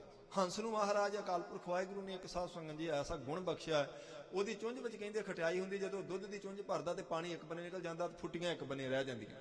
ਜਿਵੇਂ ਹੰਸ ਦੁੱਧ ਤੇ ਪਾਣੀ ਨੂੰ ਵੱਖ ਕਰ ਲੈਂਦਾ, ਐਵੇਂ ਭਾਈ ਪਾਰੋ ਜੀ ਆਤਮਾ ਨੂੰ ਤੇ ਸਰੀਰ ਨੂੰ ਵੱਖ ਕਰਕੇ ਜਾਣਦੇ ਸਨ। ਭਈ ਚੇਤਨ ਸ਼ਕਤੀ ਜਿਹੜਾ ਮੇਰਾ ਅਸਲ ਸਰੂਪ ਹੈ ਉਹ ਮੇਰੀ ਆਤਮਾ ਹੈ, ਇਹ ਸਰੀਰ ਮੇਰਾ ਅਸਲ ਸਰੂਪ ਨਹੀਂ। ਇਹ ਸੁਣਿਆ ਤਾਂ ਆਪਾਂ ਵੀ ਹਜ਼ਾਰ ਵਾਰੀ ਹੈ, ਪਰ ਆਪਣੇ ਅਨੁਭਵ 'ਚ, ਆਪਣੇ ਤਜਰਬੇ ਵਿੱਚ ਇਹ ਗੱਲ ਨਹੀਂ ਹੈਗੀ ਜੀ। ਤੁਰਿਆ ਮਹਿ ਬ੍ਰਿਤ ਚਿਤ ਨਿਤ ਰਹੇ। ਚੌਥੀ ਅਵਸਥਾ ਵਿੱਚ ਉਹਨਾਂ ਦੀ ਬਿਰਤੀ ਸਦਾ ਟਿਕੀ ਰਹਿੰਦੀ ਸੀ ਭਾਈ ਪਾਰੋ ਜੀ ਦੀ। ਚੌਥੀ ਕਿਹੜੀ? 3 ਅਵਸਥਾਵਾਂ ਆਪਾਂ ਆਮ ਵਿਦਵਾਨਾਂ ਤੋਂ ਸੁਣਦੇ ਹਾਂ ਜੀ। ਜਾਗਰਤ ਹੈ, ਇਸੇ ਤਰ੍ਹਾਂ ਸੁਖੋਪਤ ਹੈ, ਸੁਪਨ ਅਵਸਥਾ। ਜਾਂ ਤਾਂ ਆਪਾਂ ਜਾਗਦੇ ਜਿਵੇਂ ਹੁਣ ਜਾਗ ਰਹੇ ਹਾਂ ਸਰੀਰ ਕਰਕੇ, ਸੌਵਾਂਗੇ ਤੇ ਜਾਂ ਫਿਰ ਸੁਪਨਾ ਆਵੇਗਾ। ਉਦੋਂ ਵੀ ਆਪਾਂ ਇੱਕ ਨਵਾਂ ਸਰੀਰ, ਇੱਕ ਨਵਾਂ ਸਮਾਜ, ਇੱਕ ਨਵੀਂ ਦੁਨੀਆ ਖੜੀ ਕੀਤੀ ਹੁੰਦੀ ਸੁਪਨੇ 'ਚ। ਇੱਕ ਸੁਖੋਪਤ ਅਵਸਥਾ ਹੁੰਦੀ ਹੈ, ਬਿਲਕੁਲ ਆਪਾਂ ਜਿਹਨੂੰ ਕਹਿੰਦੇ ਗੂੜੀ ਨੀਂਦ। ਉਦੋਂ ਨਾ ਆਪਾਂ ਜਾਗਰਤ ਅਵਸਥਾ 'ਚ ਹੈ ਤੇ ਨਾ ਸੁਪਨ ਅਵਸਥਾ 'ਚ ਹੈ। ਉਸ ਵੇਲੇ ਆਪਾਂ ਨੂੰ ਆਪਣੇ ਆਪੇ ਦਾ ਚੇਤਾ ਭੁੱਲਿਆ ਹੁੰਦਾ। ਬਸ ਇਹ 3 ਹੀ ਅਵਸਥਾ ਆਪਣੀਆਂ ਚੱਲਦੀਆਂ ਨੇ, ਜਾਂ ਜਾਗਾਂਗੇ ਜਾਂ ਸੌਂ ਜਾਵਾਂਗੇ, ਸੁਪਨੇ ਆਉਣਗੇ ਜਾਂ ਫਿਰ ਗਾੜੀ ਨੀਂਦ ਆ ਜਾਏਗੀ। ਇੱਕ ਚੌਥਾ ਪਦ ਹੁੰਦਾ ਇਹਨਾਂ ਤਿੰਨਾਂ ਤੋਂ ਉੱਪਰ, ਜਿਹਨੂੰ ਤੁਰਿਆ ਪਦ ਕਹਿੰਦੇ ਨੇ। ਭਾਗਾਂ ਵਾਲੇ ਸਾਧ ਸੰਗਤ ਜੀ ਉੱਥੋਂ ਤੱਕ ਪਹੁੰਚਦੇ ਆ। ਉਹ ਜਾਗਦੇ ਵੀ ਤੁਰਿਆ ਪਦ 'ਚ ਹੁੰਦੇ ਆ, ਸੁਪਨ ਅਵਸਥਾ ਵਿੱਚ ਵੀ। ਕਬੀਰ ਸੁਪਨੇ ਹੂੰ ਬਰੜਾਏ ਕਾ ਜੇ ਮੁਖ ਨਿਕਸੈ ਰਾਮ ਵਾਲੀ ਅਵਸਥਾ ਉਹਨਾਂ ਦੀ ਹੁੰਦੀ। ਤੇ ਸੁਖੋਪਤ ਅਵਸਥਾ ਵਿੱਚ ਵੀ ਉਹ ਅਕਾਲ ਪੁਰਖ ਵਾਹਿਗੁਰੂ ਨਾਲ ਉਹਨਾਂ ਦੀ ਤਾਰ ਜੁੜੀ ਹੁੰਦੀ। ਆਪਾਂ ਨੂੰ ਗੂੜੀ ਨੀਂਦ ਵਿੱਚ ਕੋਈ ਪਤਾ ਨਹੀਂ ਹੁੰਦਾ ਆਪਾਂ ਕਿੱਥੇ ਪਏ ਆ, ਕੌਣ ਕੀ ਆਪਣੇ ਕੋਲੇ ਰੱਖ ਗਿਆ, ਕੀ ਚੱਕ ਕੇ ਲੈ ਗਿਆ। ਬਿਲਕੁਲ ਗੂੜੀ ਨੀਂਦ 'ਚ ਆਪਾਂ ਨੂੰ ਸਰੀਰ ਤੱਕ ਦਾ ਵੀ ਕੋਈ ਗਿਆਨ ਨਹੀਂ ਹੁੰਦਾ ਤੇ ਅੱਗੇ ਦਾ ਕੋਈ ਗਿਆਨ ਨਹੀਂ, ਕਿਉਂਕਿ ਗੂੜੀ ਨੀਂਦ 'ਚ ਉੱਠ ਕੇ ਆਪਾਂ ਕਦੇ ਨਹੀਂ ਕਹਿੰਦੇ ਮੈਂ ਕੀ ਦੇਖਿਆ ਸੀ। ਸੁਪਨੇ 'ਚ ਉੱਠ ਕੇ ਆਖਾਂਗੇ ਅੱਜ ਮੈਂ ਆਹ ਸੁਪਨਾ ਦੇਖਿਆ। ਪਰ ਜਿਹੜਾ ਆਤਮ ਗਿਆਨੀ ਹੈ ਚੌਥੀ ਅਵਸਥਾ 'ਚ ਪਹੁੰਚਿਆ, ਉਹ ਜਾਗਰਤ ਵੀ ਉੱਥੇ ਹੀ ਹੈ। ਉਹ ਸੁਪਨਾ ਆ ਰਿਹਾ ਜੇ ਤਾਂ ਵੀ ਉਹਨੂੰ ਆਪਣੇ ਨਿਜ ਸਰੂਪ ਦਾ ਪਤਾ, ਤੇ ਜੇ ਸੁਖੋਪਤ ਅਵਸਥਾ ਵਿੱਚ ਹੈ ਤਾਂ ਵੀ ਉਹਨੂੰ ਆਪਣੇ ਸਰੂਪ ਦਾ ਗਿਆਨ ਹੁੰਦਾ। ਸਾਨੂੰ ਨਹੀਂ ਹੁੰਦਾ। ਸਾਨੂੰ ਤਾਂ ਸੁਪਨੇ 'ਚ ਵੀ ਨਹੀਂ ਪਤਾ ਹੁੰਦਾ ਵੀ ਅਸਲ 'ਚ ਅਸੀਂ ਸੁਪਨਾ ਦੇਖਦੇ ਪਏ ਹਾਂ। ਭਾਈ ਡਰਨ ਦੀ ਲੋੜ ਨਹੀਂ, ਇਹ ਤਾਂ ਸੁਪਨਾ ਹੀ ਸੀ। ਜਾਗ ਖੁੱਲੀ ਤੋਂ ਸਾਨੂੰ ਪਤਾ ਲੱਗਦਾ ਨਹੀਂ ਇਹ ਤਾਂ ਸੁਪਨਾ ਹੀ ਦੇਖਿਆ ਮੈਂ, ਜੇ ਡਰਾਉਣਾ ਸੁਪਨਾ ਹੋਵੇ ਤਾਂ। ਭਾਈ ਪਾਰੋ ਜੀ ਉਸ ਅਵਸਥਾ ਵਿੱਚ ਸਨ ਜਿਹਨੂੰ ਚੌਥੀ ਅਵਸਥਾ ਬ੍ਰਹਮ ਗਿਆਨ ਦੀ ਅਵਸਥਾ ਕਹਿੰਦੇ ਹਨ ਜੀ। ਟੈਗ ਬਿਠਾਏ ਤਿਹ ਸੋ ਗੁਰ ਕਹੇ। ਜਦੋਂ ਭਾਈ ਪਾਰੋ ਜੀ ਆ ਗਏ ਤੇ ਤੀਸਰੇ ਪਾਤਸ਼ਾਹ ਜੀ ਨੇ ਕੋਲ ਬਿਠਾਲ ਕੇ ਭਾਈ ਪਾਰੋ ਜੀ ਨੂੰ ਆਪਣੇ ਪਵਿੱਤਰ ਮੁਖ ਤੋਂ ਇਦਾਂ ਆਖਿਆ ਜੀ, ਮਨ ਮੇਰੇ ਮਹਿ ਅਬ ਇਮ ਆਵੈ। ਤੀਸਰੇ ਪਾਤਸ਼ਾਹ ਨੇ ਆਖਿਆ ਭਾਈ ਪਾਰੋ ਅੱਜ ਮੇਰੇ ਮਨ 'ਚ ਇੱਕ ਵਿਚਾਰ ਆਇਆ, ਇਦਾਂ ਆਇਆ ਹੈ। ਗੁਰਤਾ ਗਾਦੀ ਤੋਹੇ ਬਿਠਾਵੈ। ਆਖਿਆ ਹੱਥ ਜੋੜ ਕੇ ਮਹਾਰਾਜ ਕੀ ਵਿਚਾਰ ਆਇਆ? ਤੀਸਰੇ ਪਾਤਸ਼ਾਹ ਕਹਿਣ ਲੱਗੇ ਭਾਈ ਪਾਰੋ ਮੇਰਾ ਮਨ ਕੀਤਾ ਗੁਰਤਾ ਗੱਦੀ ਤੇ ਤੈਨੂੰ ਬਿਠਾਲ ਦਿਆਂ। ਪਰਮਹੰਸ ਮੇਰੋ ਹੀ ਰੂਪ। ਆਪਣੀ ਜਗ੍ਹਾ ਤੇ ਤੈਨੂੰ ਅਸੀਂ ਸਤਿਗੁਰੂ ਬਣਾਉਣਾ ਚਾਹੁੰਦੇ ਆ। ਕਿਉਂ? ਕਿਉਂਕਿ ਤੂੰ ਪਰਮਹੰਸ ਹੋ ਗਿਆ, ਮੇਰਾ ਹੀ ਰੂਪ ਹੋ ਗਿਆ। ਤੇਰੇ ਤੇ ਮੇਰੇ 'ਚ ਕੋਈ ਫਰਕ ਨਹੀਂ ਰਹਿ ਗਿਆ ਹੈ। ਪਰਮਾ ਅਵਸਥਾ ਸਦਾ ਅਨੂਪ। ਤੂੰ ਉਪਮਾ ਤੋਂ ਰਹਿ, ਤੂੰ ਉਸ ਪਰਮ ਅਵਸਥਾ ਵਿੱਚ ਚਲੇ ਗਿਆ। ਜਿਹੜਾ ਉਪਮਾ ਤੋਂ ਰਹਿ ਤਾਂ ਅਕਾਲ ਪੁਰਖ ਵਾਹਿਗੁਰੂ ਹੈ, ਤੇ ਤੂੰ ਉਸ ਪਰਮੇਸ਼ਰ ਵਿੱਚ ਭੇਦ ਹੋ ਗਿਆ ਹੈ ਗੁਰੂ ਘਰ ਦੀ ਸੇਵਾ ਕਰਕੇ। ਇਸ ਕਰਕੇ ਅਸੀਂ ਚਾਹੁੰਦੇ ਹੁਣ ਤੇਰੇ ਮੇਰੇ 'ਚ ਫਰਕ ਤਾਂ ਕੋਈ ਰਹਿ ਨਹੀਂ ਗਿਆ, ਸਿਰਫ ਸਰੀਰਾਂ ਦਾ ਪਰਦਾ, ਸਰੀਰ 2 ਦਿਸੀ ਜਾਂਦੇ। ਤੇ ਅਸੀਂ ਚਾਹੁੰਦੇ ਆ ਅਸੀਂ ਗੁਰਤਾ ਗੱਦੀ ਹੁਣ ਤਿਆਗ ਦਈਏ ਤੇ ਤੈਨੂੰ ਆਪਣੀ ਜਗ੍ਹਾ ਬਿਠਾਈਏ। ਬਖਸ਼ਤ ਹਾਂ ਮੈਂ ਜਗ ਗੁਰਿਆਈ। ਅਸੀਂ ਭਾਈ ਪਾਰੋ ਤੈਨੂੰ ਜਗਤ ਦੀ ਗੁਰਿਆਈ ਬਖਸ਼ਣੀ ਚਾਹੁੰਦੇ ਹਾਂ। ਕਰੋ ਉਧਾਰ ਲੋਕ ਸਮਦਾਈ। ਤੇ ਗੁਰਤਾ ਗੱਦੀ ਤੇ ਸੁਭਾਏਮਾਨ ਹੋ ਕੇ ਭਾਈ ਪਾਰੋ ਤੂੰ ਲੋਕਾਂ ਦਾ ਭਲਾ ਕਰ ਜਿਵੇਂ ਅਸੀਂ ਕਰਦੇ ਪਏ ਹਾਂ। ਭਗਤੀ ਜਗਤ ਮਹਿ ਅਧ ਕੇ ਬਿਥਾਰੋ। ਇਹ ਸੰਸਾਰ ਵਿੱਚ ਭਗਤੀ ਦਾ ਪ੍ਰਚਾਰ ਕਰੋ। ਜਿਵੇਂ ਤੂੰ ਭਗਤੀ ਕਰਕੇ ਬ੍ਰਹਮ ਗਿਆਨ ਪ੍ਰਾਪਤ ਕੀਤਾ, ਇਸੇ ਤਰ੍ਹਾਂ ਇਸ ਭਗਤੀ ਦਾ ਤੂੰ ਪ੍ਰਚਾਰ ਕਰਨਾ, ਪ੍ਰਸਾਰ ਕਰਨਾ ਹੈ। ਪਰਉਪਕਾਰ ਕਾਰ ਕੋ ਸਾਰੋ। ਇਹ ਪਰਉਪਕਾਰ ਦਾ ਬਹੁਤ ਵੱਡਾ ਕਾਰਜ ਹੈ ਤੇ ਅਸੀਂ ਚਾਹੁੰਦੇ ਹਾਂ ਹੁਣ ਤੂੰ ਸਾਡੀ ਥਾਂ ਤੇ ਬੈਠ ਕੇ ਇਹ ਕਾਰਜ ਕਰੇ। ਕਾਰਜੋ ਰੇ ਪਾਰੋ ਪਗ ਪਰਿਓ। ਜਦੋਂ ਇਹ ਬਚਨ ਸੁਣੇ ਤੀਸਰੇ ਪਾਤਸ਼ਾਹ ਜੀ ਤੋਂ ਹੈਰਾਨ ਹੀ ਰਹਿ ਗਏ। ਭਾਈ ਪਾਰੋ ਜੀ ਹੱਥ ਜੋੜਦੇ ਚਰਨਾਂ ਤੇ ਆਪਣਾ ਸਿਰ ਰੱਖ ਦਿੱਤਾ, ਇੱਕਦਮ ਤਰਲੇ ਹੀ ਲੈਣ ਲੱਗ ਪਏ ਤੀਸਰੇ ਪਾਤਸ਼ਾਹ ਜੀ ਦੇ। ਤਰਾਹ ਤਰਾਹ ਕਰ ਬਚਨੇ ਉਚਰਿਓ। ਆਖਿਆ ਮਾਫੀ ਮਹਾਰਾਜ, ਮਾਫੀ ਮੰਗਦਾ, ਮੈਂ ਇਦਾਂ ਨਾ ਕਰਿਆ ਜੇ, ਮੈਂ ਨਹੀਂ ਚਾਹੁੰਦਾ ਇਹ ਤੁਹਾਡੀ ਜਗ੍ਹਾ ਗੁਰਤਾ ਗੱਦੀ ਤੇ ਸਿੰਘਾਸਨ ਤੇ ਬੈਠਣਾ ਮਹਾਰਾਜ ਜੀ। ਪ੍ਰਭ ਜੀ ਗੁਰਸਿੱਖੀ ਮੁਝ ਭਾਵੈ। ਮਹਾਰਾਜ ਨੇ ਆਖਿਆ ਕਿਉਂ ਭਾਈ ਪਾਰੋ ਇਹਨਾਂ ਕਾਹਤੋਂ ਡਰ ਗਿਆ? ਕਹਿੰਦਾ ਮਹਾਰਾਜ ਮੈਨੂੰ ਮਾਫੀ ਦਿਓ ਤੁਸੀਂ ਜੀ, ਮੈਂ ਇੰਨੀ ਹਿੰਮਤ ਨਹੀਂ ਰੱਖਦਾ ਤੁਹਾਡਾ ਬਚਨ ਮੋੜਾਂ, ਪਰ ਮੈਂ ਇਦਾਂ ਨਹੀਂ ਕਰ ਸਕਦਾ। ਕਿਉਂਕਿ ਮੈਨੂੰ ਸਿਰਫ ਗੁਰਸਿੱਖੀ ਪਾਉਂਦੀ ਹੈ, ਮੇਰੇ ਤਾਂ ਕਦੇ ਫੁਰਨਾ ਵੀ ਨਹੀਂ ਮਨ ਚ ਆਇਆ ਤੁਹਾਡੇ ਸਿੰਘਾਸਨ ਤੇ ਬੈਠਣ ਦਾ। ਗੁਰ ਆਈ ਸਤਿਗੁਰ ਹੈ ਸੁਹਾਵੈ। ਮਹਾਰਾਜ ਇਹ ਤਾਂ ਆਪ ਜੀ ਵਰਗੇ ਸਤਿਗੁਰਾਂ ਨੂੰ ਗੁਰਤਾ ਗੱਦੀ ਇਹ ਸੋਭਨੀਕ ਹੈ, ਸੁਹਾਉਂਦੀ ਹੈ। ਮੈਂ ਤਾਂ ਆਪ ਜੀ ਦਾ ਸਿੱਖ ਹੀ ਠੀਕ ਹਾਂ ਜੀ। ਮੁਝ ਪਰ ਕਿਰਪਾ ਦ੍ਰਿਸ਼ਟ ਕਹੋ ਧਰੀਐ। ਮਹਾਰਾਜ ਮੇਰੇ ਉੱਪਰ ਆਪਣੀ ਮਿਹਰ ਦੀ ਨਜ਼ਰ ਤੁਸੀਂ ਇਸ ਤਰ੍ਹਾਂ ਕਰੋ। ਗੁਰਸਿੱਖੀ ਪਦ ਬਖਸ਼ਣ ਕਰੀਐ। ਬਸ ਮੈਨੂੰ ਗੁਰਸਿੱਖੀ ਦੀ ਪਦਵੀ ਬਖਸ਼ ਦਿਓ ਜੀ। ਭਾਵ ਮੈਂ ਗੁਰਸਿੱਖੀ ਕਮਾ ਲਵਾਂ ਆਖਰੀ ਸਵਾਸ ਤੱਕ, ਬਸ ਇਦੋਂ ਵੱਧ ਮੈਨੂੰ ਕੁਝ ਨਹੀਂ ਚਾਹੀਦਾ ਜੀ। ਕਹਿ ਇਹ ਮਗਹਿ ਹਾਥ ਗੁਰ ਚਰਨ। ਇਉਂ ਕਹਿ ਕੇ ਤੇ ਆਪਣੇ ਹੱਥਾਂ ਨਾਲ ਗੁਰੂ ਸਾਹਿਬ ਜੀ ਦੇ ਚਰਨ ਕੁੱਟ ਕੇ ਫੜ ਲਏ ਭਾਈ ਪਾਰੋ ਜੀ ਨੇ। ਬਖਸ਼ੋ ਆਗਿਆ ਮੋਰਨ ਕਰਨਾ। ਮਹਾਰਾਜ ਮੈਨੂੰ ਬਖਸ਼ ਦਿਓ, ਮੈਂ ਆਪ ਜੀ ਦੀ ਆਗਿਆ ਮੋੜੀ ਹੈ। ਮੈਂ ਅੱਜ ਤੱਕ ਕਦੀ ਤੁਹਾਡਾ ਹੁਕਮ ਨਹੀਂ ਸੀ ਮੋੜਿਆ, ਪਰ ਇਹ ਨਹੀਂ ਮੈਂ ਮੰਨ ਸਕਦਾ ਮਹਾਰਾਜ, ਮੈਂ ਤਾਂ ਸਿੱਖ ਹੀ ਰਹਿਣਾ ਚਾਹੁੰਦਾ। ਮੈਨੂੰ ਬਖਸ਼ ਦਿਓ, ਮੈਨੂੰ ਮਾਫ ਕਰ ਦਿਓ, ਮੈਂ ਤੁਹਾਡੀ ਆਗਿਆ ਮੋੜੀ ਹੈ। ਭਈ ਇਹ ਤੁਸੀਂ ਆਖਿਆ ਗੁਰੂ ਬਣਾਉਣਾ ਤੇ ਮੈਂ ਗੁਰੂ ਬਣਨਾ ਨਹੀਂ ਚਾਹੁੰਦਾ ਜੀ, ਮੈਂ ਤਾਂ ਤੁਹਾਡਾ ਸਿੱਖ ਹੀ ਸੋਭਦਾ ਹਾਂ। ਸੁਣ ਤਬਨੈ ਗੁਰ ਅਮਰ ਬਖਾਨਾ। ਕਹਿੰਦੇ ਬਹੁਤ ਪ੍ਰੇਮ ਵਿੱਚ ਭਿੱਜੀ ਹੋਈ ਬੇਨਤੀ ਸੁਣ ਕੇ ਭਾਈ ਪਾਰੋ ਜੀ ਦੀ ਧੰਨ ਗੁਰੂ ਅਮਰਦਾਸ ਸੱਚੇ ਪਾਤਸ਼ਾਹ ਜੀ ਇਦਾਂ ਅੱਗੇ ਆਖਣ ਲੱਗੇ। ਜੇ ਕਰ ਸਿੱਖੀ ਮਹਿਮਨ ਮਨ। ਆਖਿਆ ਠੀਕ ਹੈ ਭਾਈ ਪਾਰੋ, ਅਸੀਂ ਤੇ ਤੇਰੇ ਤੇ ਵੀ ਖੁਸ਼ ਹਾਂ ਜੇ ਤੇਰਾ ਮਨ ਸਿੱਖੀ ਵਿੱਚ ਹੀ ਮੰਨਦਾ ਹੈ ਤਾਂ। ਸਦਨ ਆਪਣੇ ਅਬ ਚੱਲ ਜਾਵੋ। ਤੇ ਫਿਰ ਤੇਰੀ ਸੇਵਾ ਪ੍ਰਵਾਨ ਹੋ ਗਈ ਹੈ। ਹੁਣ ਤੂੰ ਇਉਂ ਕਰ ਭਾਈ ਪਾਰੋ ਆਪਣੇ ਘਰ ਚਲਿਆ ਜਾ ਪਨ ਤਿਆਗੋ ਨਹਿ ਬਿਲਮ ਲਗਾਵੋ। ਤੇ ਆਪਣਾ ਸਰੀਰ ਛੱਡ ਦੇ ਤੂੰ। ਅਸੀਂ ਚਾਹੁੰਦੇ ਸਾਂ ਭਈ ਅਸੀਂ ਆਪਣੀ ਜਗ੍ਹਾ ਤੇ ਤੈਨੂੰ ਬਿਠਾਲ ਦੇਈਏ, ਆਪਣਾ ਸਰੀਰ ਛੱਡ ਦੇਈਏ, ਪਰ ਤੂੰ ਕਹਿੰਦਾ ਨਹੀਂ ਜੀ ਮੈਨੂੰ ਇਹ ਮਨਜ਼ੂਰ ਨਹੀਂ, ਅਸੀਂ ਤੇਰੇ ਤੇ ਪ੍ਰਸੰਨ ਹਾਂ। ਫਿਰ ਇਉਂ ਕਰ ਤੂੰ ਆਪਣੇ ਪਿੰਡ ਚਲਿਆ ਜਾ ਤੇ ਸਰੀਰ ਛੱਡ ਦੇ ਆਪਣਾ। ਮਮ ਚਰਨ ਮਹਿ ਤੇਰੀ ਪ੍ਰੀਤ। ਕਿਉਂਕਿ ਮੇਰੇ ਚਰਨਾਂ ਵਿੱਚ ਤੇਰੀ ਬਹੁਤ ਪ੍ਰੀਤ ਹੈ। ਮੋਹ ਮਹਿ ਮਿਲੋ ਆਨ ਸਿੱਖ ਮੀਤ। ਤੇ ਤੂੰ ਇਉਂ ਕਰ ਵੀ ਅਸੀਂ ਤੈਨੂੰ ਆਪਣੇ ਵਿੱਚ ਭੇਦ ਕਰਨਾ ਚਾਹੁੰਦੇ। ਇਹ ਜਿਹੜੇ ਦੋ ਸਰੂਪ ਦਿਸਦੇ ਪਏ, ਇੱਕ ਸਾਡਾ ਇੱਕ ਤੇਰਾ, ਇਹ ਅਸੀਂ ਚਾਹੁੰਦੇ ਹਾਂ ਵੀ ਹੁਣ ਮੇਟ ਦੇਈਏ। ਚੱਲ ਜੇ ਤੂੰ ਚਾਹੁੰਦਾ ਨਾ ਵੀ ਗੁਰਤਾ ਗੱਦੀ ਦੇ ਸਿੰਘਾਸਨ ਤੇ ਨਹੀਂ ਸੁਭਾਇਮਾਨ ਹੋਣਾ, ਇਉਂ ਕਰ ਆਪਣੇ ਘਰ ਜਾ, ਉੱਥੇ ਜਾ ਕੇ ਆਪਣਾ ਸਰੀਰ ਛੱਡ ਦੇ ਤੇ ਮੇਰੇ ਵਿੱਚ ਤੂੰ ਆ ਜਾ। ਆਪਣਾ ਸਰੀਰ ਛੱਡ ਕੇ ਮੇਰੇ ਵਿੱਚ ਤੂੰ ਭੇਦ ਹੋ ਜਾ। ਮੈਂ ਤੈਨੂੰ ਅੱਜ ਤੋਂ ਇੱਕ ਰੂਪ ਕਰਨਾ ਚਾਹੁੰਦਾ, ਠੀਕ ਆ? ਜੇ ਤੈਨੂੰ ਉਹ ਨਹੀਂ ਮਨਜ਼ੂਰ, ਫਿਰ ਆਹ ਬਚਨ ਤੂੰ ਮੰਨ ਲਾ, ਤੂੰ ਆਪਣਾ ਸਰੀਰ ਤਿਆਗ ਦੇ ਤੇ ਸਾਡੇ ਵਿੱਚ ਆ ਜਾ। ਅਸੀਂ ਤੇਰੀ ਜੋਤ ਨੂੰ ਆਪਣੀ ਜੋਤ ਵਿੱਚ ਮਿਲਾ ਲਵਾਂਗੇ। ਤੋਹੇ ਸਹਿਤ ਮੈਂ ਅਪਰ ਸਰੀਰ। ਤੇਰੇ ਸਮੇਤ ਅਸੀਂ ਹੋਰ ਦੂਸਰਾ ਸਰੀਰ ਲਵਾਂਗੇ। ਭਾਵ ਤੂੰ ਸਾਡੇ ਵਿੱਚ ਆ ਜਾਏਗਾ। ਜਿੰਨਾ ਕੁ ਚਿਰ ਅਸੀਂ ਪਰਉਪਕਾਰ ਕਰਨਾ, ਤੂੰ ਤੇ ਮੈਂ ਇਕੱਠੇ ਇੱਕ ਜੋਤ ਹੋ ਕੇ ਕਰਾਂਗੇ। ਉਦੋਂ ਬਾਅਦ ਅਸੀਂ ਨਵਾਂ ਸਰੀਰ ਧਾਰਨ ਕਰਾਂਗੇ, ਤੂੰ ਤੇ ਮੈਂ ਇਕੱਠੇ ਇੱਕ ਹੀ ਜੋਤ ਹੋ ਕੇ। ਪਰਵਿਸ਼ਾਉ ਸਿੱਖਨ ਕੇ ਹਿਤ ਧੀਰ। ਕਿਉਂਕਿ ਸਿੱਖਾਂ ਦੇ ਭਲੇ ਵਾਸਤੇ ਹੋਰ ਸਰੀਰ ਅਜੇ ਅਸੀਂ ਧਾਰਨ ਕਰਨੇ ਨੇ, ਹੋਰ ਸਰੀਰ ਵਿੱਚ ਆਪਾਂ ਜਾਵਾਂਗੇ। ਫਿਰ ਕਰਨੇ ਕਾਜ ਅਨਕ ਜਗ ਮਾਹੀ। ਅਜੇ ਸੰਸਾਰ ਵਿੱਚ ਬਹੁਤ ਸਾਰੇ ਕੰਮ ਅਸੀਂ ਕਰਨੇ ਨੇ। ਇਹ ਸਰੀਰ ਤਿਆਗ ਦੇਵਾਂਗੇ, ਫਿਰ ਚੌਥੇ ਸਰੂਪ ਚ ਆਵਾਂਗੇ, ਫਿਰ ਪੰਜਵੇਂ ਚ ਆਵਾਂਗੇ, ਫਿਰ ਛੇਵੇਂ ਚ ਆਉਂ। ਬਹੁਤ ਕੰਮ ਅਸੀਂ ਕਰਨੇ ਹਨ ਹਾਲੇ ਤਾਂ। ਸੰਤੋ ਧਾਰਨ ਖਲਣ ਖਪਾਹੀ। ਕਿਹੜੇ ਕਾਰਜ ਕਰਨੇ ਨੇ? ਕਹਿੰਦੇ ਸੰਤ ਉਦਾਹਰਣ ਖਲਲ ਖੁਪਾਏ। ਖਲ ਕਹਿੰਦੇ ਮੂਰਖਾਂ ਨੂੰ, ਕਹਿੰਦੇ ਮੂਰਖਾਂ ਦਾ ਨਾਸ ਕਰਾਂਗੇ ਜਿਹੜੇ ਧਰਮ ਦੇ ਵਿੱਚ ਰੁਕਾਵਟ ਨੇ। ਸੰਤ ਜਿਹੜੇ ਧਰਮ ਦਾ ਪ੍ਰਚਾਰ ਕਰਦੇ ਨੇ, ਉਹਨਾਂ ਨੂੰ ਅਸੀਂ ਉਭਾਰਾਂਗੇ, ਉਹਨਾਂ ਦਾ ਉਧਾਰ ਕਰਾਂਗੇ, ਉਹਨਾਂ ਦਾ ਭਲਾ ਕਰਾਂਗੇ। ਜਿਵੇਂ ਦਸਵੇਂ ਪਾਤਸ਼ਾਹ ਜੀ ਨੇ ਆਖਿਆ, ਯਹੀ ਕਾਜ ਤਰਾਹਮ ਜਨਮਨ ਸਮਝ ਲਿਓ ਸਾਧੂ ਸੰਗ ਮਨ ਮੰਗ। ਜਿਸ ਕਸ ਕਰਕੇ ਅਸੀਂ ਆਏ ਸਾਂ, ਧਰਮ ਚਲਾਵਣ ਸੰਤ ਉਬਾਰਨ ਦੁਸ਼ਟ ਸਭਨ ਕੋ ਮੂਲ ਉਪਾੜ। ਅਸੀਂ ਧਰਮ ਚਲਾਉਣ ਲਈ ਸੰਤਾਂ ਦੀ ਰੱਖਿਆ ਵਾਸਤੇ ਆਏ। ਕਿਉਂਕਿ ਸੰਤਾਂ ਨੇ ਧਰਮ ਦਾ ਪ੍ਰਚਾਰ ਕਰਨਾ ਹੁੰਦਾ। ਜਿਹੜੇ ਦੁਸ਼ਟ ਸੰਤਾਂ ਦੇ ਵੈਰੀ ਨੇ ਤੇ ਧਰਮ ਦੇ ਵੈਰੀ ਨੇ, ਉਹਨਾਂ ਦੀਆਂ ਜੜ੍ਹਾਂ ਵੀ ਪੱਟਾਂਗੇ। ਇਹ ਵੀ ਇਸ਼ਾਰਾ ਤੀਸਰੇ ਪਾਤਸ਼ਾਹ ਜੀ ਨੇ ਕਰ ਦਿੱਤਾ। ਕਹਿੰਦੇ ਅਸੀਂ ਜਗਤ ਵਿੱਚ ਬਹੁਤ ਕੰਮ ਕਰਨੇ ਨੇ, ਮੂਰਖਾਂ ਦਾ ਨਾਸ ਕਰਾਂਗੇ, ਸੰਤਾਂ ਦੀ ਅਸੀਂ ਰੱਖਿਆ ਕਰਾਂਗੇ।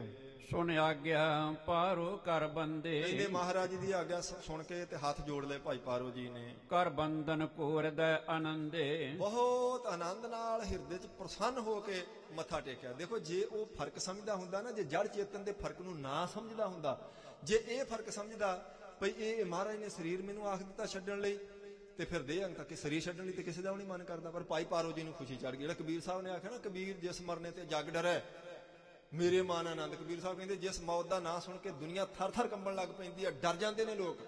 ਕਈ ਤਾਂ ਇਹ ਵੀ ਕਹਿ ਦਿੰਦੇ ਨੇ ਤੁਸੀਂ ਕੀ ਜੀ ਮੌਤ ਦੀ ਗੱਲ ਛੇੜ ਲਈ ਆ, ਕੋਈ ਚੰਗੀ ਗੱਲ ਕਰਦੇ। ਇੰਨਾ ਡਰ ਲੱਗਦਾ ਲੋਕਾਂ ਨੂੰ ਮੌਤ ਤੋਂ, ਕਿਉਂਕਿ ਦੇਹ ਹੰਗਤਾ ਹੁੰਦੀ ਨਾ, ਸਰੀਰ ਨਾਲ ਮੋਹ ਹੁੰਦਾ, ਛੱਡਣ ਨੂੰ ਜੀ ਨਹੀਂ ਕਰਦਾ। ਕਬੀਰ ਸਾਹਿਬ ਕਹਿੰਦੇ ਮੈਨੂੰ ਤਾਂ ਖੁਸ਼ੀ ਹੋ ਜਾਂਦੀ ਭਾਈ, ਮੈਨੂੰ ਪਤਾ ਕਿਉਂਕਿ ਮਰਨੇ ਹੀ ਤੇ ਪਾਈਏ ਪੂਰਨ ਪਰਮਾਨੰਦ, ਆ ਸਰੀਰ ਛੱਡ ਦਿਆਂਗੇ ਤੇ ਪਰਮ ਆਨੰਦ ਵਿੱਚ ਭੇਦ ਹੋ ਜਾਾਂਗੇ ਅਸੀਂ, ਇਸ ਕਰਕੇ ਸਾਨੂੰ ਤਾਂ ਕੋਈ ਡਰ ਨਹੀਂ ਲੱਗਦਾ। ਉਹ ਅਵਸਥਾ ਸੀ ਭਾਈ ਪਾਰੋ ਜੀ ਦੀ, ਇਸ ਕਰਕੇ ਖੁਸ਼ੀ ਚੜ ਗਈ ਜੀ ਉਹਨਾਂ ਨੂੰ। ਜਦੋਂ ਮਹਾਰਾਜ ਨੇ ਆਖਿਆ ਸਰੀਰ ਛੱਡ ਦੇ, ਤੂੰ ਸਾਡੇ ਚ ਆ ਜਾ, ਮੱਥਾ ਟੇਕ ਦਿੱਤਾ ਭਾਈ ਪਾਰੋ ਜੀ ਨੇ। ਗਮਨੋ ਗ੍ਰਹਿ ਪਹੁੰਚੋ ਤਤਕਾਲ। ਮਹਾਰਾਜ ਜੀ ਨੂੰ ਮੱਥਾ ਟੇਕ ਕੇ ਆਪਣੇ ਪਿੰਡ ਚਲੇ ਗਏ। ਇਹ ਡੱਲਾ ਪਿੰਡ ਸੀ ਭਾਈ ਪਾਰੋ ਜੀ ਦਾ ਜੀ। ਅਧਿਕਾਰੀ ਜੇ ਪਿਖੇ ਵਿਸਲ। ਤੇ ਫਿਰ ਪਿੰਡ ਜਾ ਕੇ ਕੀ ਕੀਤਾ ਜੀ, ਜਿਹੜੇ ਕੋਈ ਗਰੀਬ ਲੋਕ ਸਨ, ਲੋੜਵੰਦ ਲੋਕ ਸਨ, ਉਹਨਾਂ ਨੂੰ ਇਕੱਠੇ ਕੀਤਾ ਆਪਣੇ ਪਿੰਡ ਜਾ ਕੇ ਭਾਈ ਪਾਰੋ ਜੀ ਨੇ। ਸਰਬ ਸਮਾਜ ਬਾਂਟ ਤਿਨ ਦੀਨ। ਤੇ ਜਿੰਨਾ ਘਰ ਦਾ ਸਾਜੋ ਸਮਾਨ ਸੀ ਨਾ ਜੀ, ਉਹ ਸਾਰਾ ਗਰੀਬਾਂ ਵਿੱਚ, ਲੋੜਵੰਦਾਂ ਵਿੱਚ ਪਤਾ ਲੱਗ ਗਿਆ ਵੀ ਹੁਣ ਸਰੀਰ ਛੱਡ ਦੇਣਾ, ਤੇ ਜਿੰਨੀਆਂ ਵਸਤੂਆਂ ਸੀ ਘਰ ਦੀਆਂ ਉਹ ਸਾਰੀਆਂ ਲੋੜਵੰਦਾਂ ਨੂੰ ਦੇ ਦਿੱਤੀਆਂ, ਵੰਡ ਦਿੱਤੀਆਂ ਜੀ। ਬੜਵਾ ਬਸਤਰ ਦਰਬ ਰਖ ਲੀਨਸ। ਤੇ 3 ਚੀਜ਼ਾਂ ਰੱਖੀਆਂ ਉਹਨਾਂ ਨੇ ਜਿਹੜੀਆਂ ਨਹੀਂ ਕਿਸੇ ਨੂੰ ਦਿੱਤੀਆਂ। ਇੱਕ ਬਹੁਤ ਸੁੰਦਰ ਘੋੜੀ ਸੀ ਉਹਨਾਂ ਕੋਲੇ, ਉਹ ਆਪਣੇ ਕੋਲ ਰੱਖ ਲਈ। ਬਹੁਤ ਹੀ ਕੀਮਤੀ ਸੂਖਮ ਬਸਤਰ ਸੀ, ਅਣਲੱਗ ਬਸਤਰ, ਉਹ ਰੱਖ ਲਏ।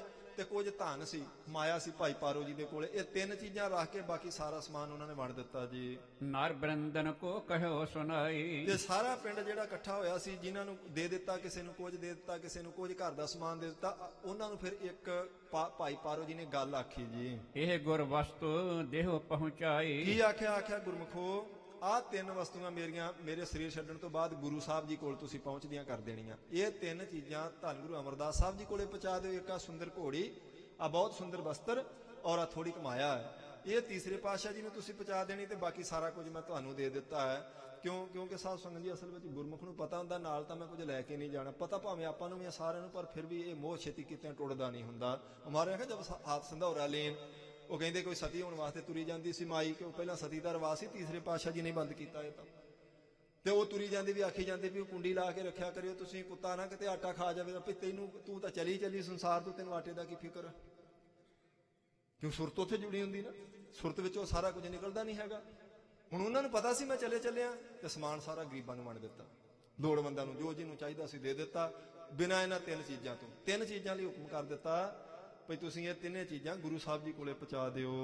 ਇਮ ਸਭ ਹੇਰਤ ਤਨ ਤਜ ਪਾਰੋ। ਫਿਰ ਸਾਰਿਆਂ ਦੇ ਦੇਖਦੇ ਆ ਭਾਈ ਪਾਰੋ ਜੀ ਨੇ ਆਪਣਾ ਸਰੀਰ ਤਿਆਗ ਦਿੱਤਾ ਜੀ। ਫੂਲ ਮਾਲਾ ਗਾਜ ਤਜੇ ਸੁਖਾਰੋ। ਜਿਵੇਂ ਹਾਥੀ ਆਪਣੇ ਗਲ 'ਚ ਪਈ ਹੋਈ ਫੁੱਲਾਂ ਦੀ ਮਾਲਾ ਬੜੇ ਆਰਾਮ ਨਾਲ ਲਾ ਕੇ ਪਾਸੇ ਰੱਖ ਦਿੰਦਾ, ਇਵੇਂ ਭਾਈ ਪਾਰੋ ਜੀ ਨੇ ਆਪਣਾ ਸਰੀਰ, ਆਪਣੀ ਜਿਹੜੀ ਚੇਤਨਤਾ ਸੀ, ਉਸ ਤੋਂ ਵੱਖ ਕਰ ਲਿਆ ਜੀ। ਸਭਨ ਕਰਿਓ ਸੰਸਕਾਰ ਬਣਾਏ। ਤੇ ਫਿਰ ਸਾਰੇ ਪਿੰਡ ਵਾਲਿਆਂ ਨੇ ਸਭ ਤੋਂ ਪਹਿਲਾਂ ਬੜੇ ਸਤਿਕਾਰ ਨਾਲ ਭਾਈ ਪਾਰੋ ਜੀ ਦਾ ਅੰਤਮ ਸੰਸਕਾਰ ਕੀਤਾ ਜੀ। ਜਥਾ ਜੋਗ ਚਾਹੀਏ ਜਿਸ ਭਾਏ। ਜਥਾ ਯੋਗ, ਜਿਵੇਂ ਕਿਸੇ ਸਤਿਕਾਰਯੋਗ ਹਸਤੀ ਦਾ ਸੰਸਕਾਰ ਕਰੀਦਾ, ਇਵੇਂ ਪਿੰਡ ਵਾਲਿਆਂ ਨੇ ਕੀਤਾ। ਸ਼੍ਰੀ ਗੁਰ ਵਿਖੇ ਆਨ ਲੈ ਹੋਵਾ। ਕਿਉਂ? ਭਾਈ ਪਾਰੋ ਜੀ ਨੇ ਸਰੀਰ ਛੱਡ ਦਿੱਤਾ, ਤੇ ਉਹ ਹੁਣ ਸਰੀਰ ਛੱਡ ਕੇ ਧੰਨ ਗੁਰੂ ਅਮਰਦਾਸ ਸਾਹਿਬ ਜੀ ਵਿੱਚ ਸਮਾ ਗਏ ਹਨ। ਕਿਉਂਕਿ ਬਚਨ ਕੀਤਾ ਸੀ ਮਹਾਰਾਜ ਨੇ, ਤੂੰ ਸਰੀਰ ਛੱਡ ਦੇ, ਸਾਡੇ ਵਿੱਚ ਆ ਜਾ ਹੁਣ। ਜਿਨ ਅਗਿਆਨ ਭਰਮ ਕੋ ਖੋਵਾ। ਕਿਉਂਕਿ ਅਗਿਆਨ ਦਾ ਸਾਧ ਸੰਗਤ ਜੀ ਉਹਨਾਂ ਨੇ ਪਹਿਲਾਂ ਹੀ ਨਾਸ਼ ਕਰ ਲਿਆ ਸੀ। ਬ੍ਰਹਮ ਗਿਆਨੀ ਸਨ, ਭਰਮ ਹੈ ਕੋਈ ਨਹੀਂ ਸੀ। 5 ਪ੍ਰਕਾਰ ਦਾ ਭਰਮ ਹੁੰਦਾ, ਭੇਦ ਭਰਮ, ਕਰਤੱਤ ਭਰਮ, ਪੁੰਨ ਸੰਗ ਭਰਮ, ਵਿਕਾਰ, ਬ੍ਰਹਮ ਇਤਰ ਜਗ ਸੱਚ ਹੈ। ਸਭ ਤੋਂ ਖਤਰਨਾਕ ਇਹ ਹੁੰਦਾ, ਜਗ ਸਾਨੂੰ ਸੱਚਾ ਲੱਗਦਾ ਤੇ ਅਕਾਲ ਪੁਰਖ ਵਾਹਿਗੁਰੂ ਦੀ ਹੋਂਦ ਸਾਨੂੰ ਝੂਠੀ ਲੱਗਦੀ ਹੈ। ਕਿਉਂ? ਅਸੀਂ ਕਹਿੰਦੇ ਜੀ ਪ੍ਰਮਾਤਮਾ ਦਾ ਦਿਸਣਾ ਪੈਂਦਾ ਜੀ ਕਿਤੇ, ਪ੍ਰਮਾਤਮਾ ਕਿੱਥੇ? ਐਵੇਂ ਗੱਲਾਂ ਹੀ ਬਣੀਆਂ ਜੀ, ਲੋਕ ਐਵੇਂ ਆਖੀ ਜਾਂਦੇ ਜੀ, ਵਹਿਮ ਪੈ ਗਿਆ ਲੋਕਾਂ ਨੂੰ। ਤੇ ਸੰਸਾਰ ਸੱਚ ਹੈ ਕਿਉਂਕਿ ਦਿਸ ਰਿਹਾ ਅੱਖਾਂ ਦੇ ਸਾਹਮਣੇ। ਅਦ੍ਰਿਸ਼ ਨੂੰ ਤਾਂ ਆਪਾਂ ਮੰਨਦੇ ਨਹੀਂ ਨਾ, ਪਰ ਮਹਾਰਾਜ ਦੇ ਵਜੋਂ ਕਹਿੰਦੇ ਦੇਹੀ ਗੁਪਤ ਬਦੇਹੀ ਦਿਸੈ। ਅਸਲ ਵਿੱਚ ਗੁਰਮੁਖੋ ਜਿਹੜਾ ਦਿਸ ਰਿਹਾ ਇਹ ਰਹਿਣ ਵਾਲਾ ਨਹੀਂ, ਜਿਹੜਾ ਰਹਿਣ ਵਾਲਾ ਉਹ ਦਿਖਾਈ ਨਹੀਂ ਦੇ ਰਿਹਾ, ਬਸ ਇਹ ਹੀ ਹੈ। ਇਹਦੀ ਸਮਝ ਨੂੰ ਘੱਟ ਲੋਕਾਂ ਨੂੰ ਆਉਂਦੀ। ਇਸੇ ਕਰਕੇ ਇਸ ਭਰਮ ਵਿੱਚ 99% ਲੋਕ ਜਿਹੜੇ ਨੇ ਨਾ, ਇਸ ਭਰਮ 'ਚ ਫਸੇ ਰਹਿੰਦੇ ਆ। ਇਸੇ ਕਰਕੇ ਲੋਕ ਕਹਿੰਦੇ ਵੀ ਆਹ ਜੱਗ ਮਿੱਠਾ, ਅਗਲਾ ਕਿਉਂ ਡਿੱਠਾ। ਮਰਜ਼ੀ ਕਰਨੋਂ ਹਟਦੇ ਨਹੀਂ। ਫਿਰ ਗੁਰੂ ਸਾਹਿਬ ਜੀ ਨੇ ਤਾਂ ਬਹੁਤ ਬਚਨ ਕੀਤੇ ਨੇ, ਪਰ ਫਿਰ ਵੀ ਬੰਦਾ ਆਪਣੀ ਮਰਜ਼ੀ ਕਰੀ ਜਾਂਦਾ। ਕਹਿੰਦਾ ਕੋਈ ਨਹੀਂ, ਸੰਸਾਰ ਦਿਸ ਰਿਹਾ, ਮੌਜ ਮੇਲਾ ਕਰੋ। ਪਰਮਾਤਮਾ ਕਿਸੇ ਨੇ ਦੇਖਿਆ ਨਹੀਂ ਗੁਰਮੁਖੋ, ਤੇ ਨਾ ਅਗਲਾ ਸੰਸਾਰ ਹੀ ਕਿਸੇ ਨੇ ਦੇਖਿਆ। ਪਰ ਆਤਮ ਗਿਆਨੀ ਨੂੰ ਇਸ ਗੱਲ ਦਾ ਪਤਾ ਹੁੰਦਾ, ਉਹਦੇ ਮਨ 'ਚ ਕੋਈ ਭਰਮ ਨਹੀਂ ਹੁੰਦਾ, ਕੋਈ ਅਗਿਆਨ ਨਹੀਂ ਹੁੰਦਾ। ਪੁਨ ਡੱਲੇ ਤੇ ਇੱਕ ਨਰ ਆਇਬ। ਕਹਿੰਦੇ ਫਿਰ ਡੱਲੇ ਪਿੰਡ ਤੋਂ ਇੱਕ ਮਨੁੱਖ ਆਇਆ ਤੀਸਰੇ ਪਾਤਸ਼ਾਹ ਜੀ ਨੂੰ ਦੱਸਣ ਵਾਸਤੇ। ਪਾਰੋ ਕੋ ਪਰਲੋਕ ਸੁਨਾਏ। ਆਣ ਕੇ ਮਹਾਰਾਜ ਜੀ ਨੂੰ ਮੱਥਾ ਟੇਕਿਆ ਤੇ ਆਖਿਆ, ਸਤਿਗੁਰੂ ਜੀ ਤੁਹਾਡਾ ਬਹੁਤ ਪਿਆਰਾ ਸਿੱਖ ਭਾਈ ਪਾਰੋ ਪਰਲੋਕ ਗਮਨ ਕਰ ਗਿਆ ਹੈ। ਸਭ ਸਿੱਖਣ ਕੋ ਮੋਹ ਮਹਾਨਾ। ਕਹਿੰਦੇ ਸਾਰੇ ਸਿੱਖ ਬੜਾ ਪਿਆਰ ਕਰਦੇ ਸਨ, ਭਾਈ ਪਾਰੋ ਜੀ ਨਾਲ ਬੜਾ ਸਤਿਕਾਰ ਕਰਦੇ ਸਨ। ਸਿਮਰਹਿ ਪਾਰੋ ਕੇ ਗੁਣ ਨਾਨ। ਜਦੋਂ ਗੋਇੰਦਵਾਲ ਪਤਾ ਲੱਗਾ ਭਾਈ ਪਾਰੋ ਜੀ ਪਰਲੋਕ ਗਮਨ ਕਰਕੇ ਸੱਚਖੰਡ ਚਲੇ ਗਏ, ਉਹਨਾਂ ਦੇ ਗੁਣਾਂ ਨੂੰ ਚੇਤੇ ਕਰਦੇ ਸਾਰੇ ਸਿੱਖ ਇਕੱਠੇ ਹੋ ਕੇ। ਮ੍ਰਿਦੁਲ ਸਰਲਤਾ ਮੁਦਤਾ ਮੈਤਰੀ। ਕੀ ਚੇਤੇ ਕਰਦੇ?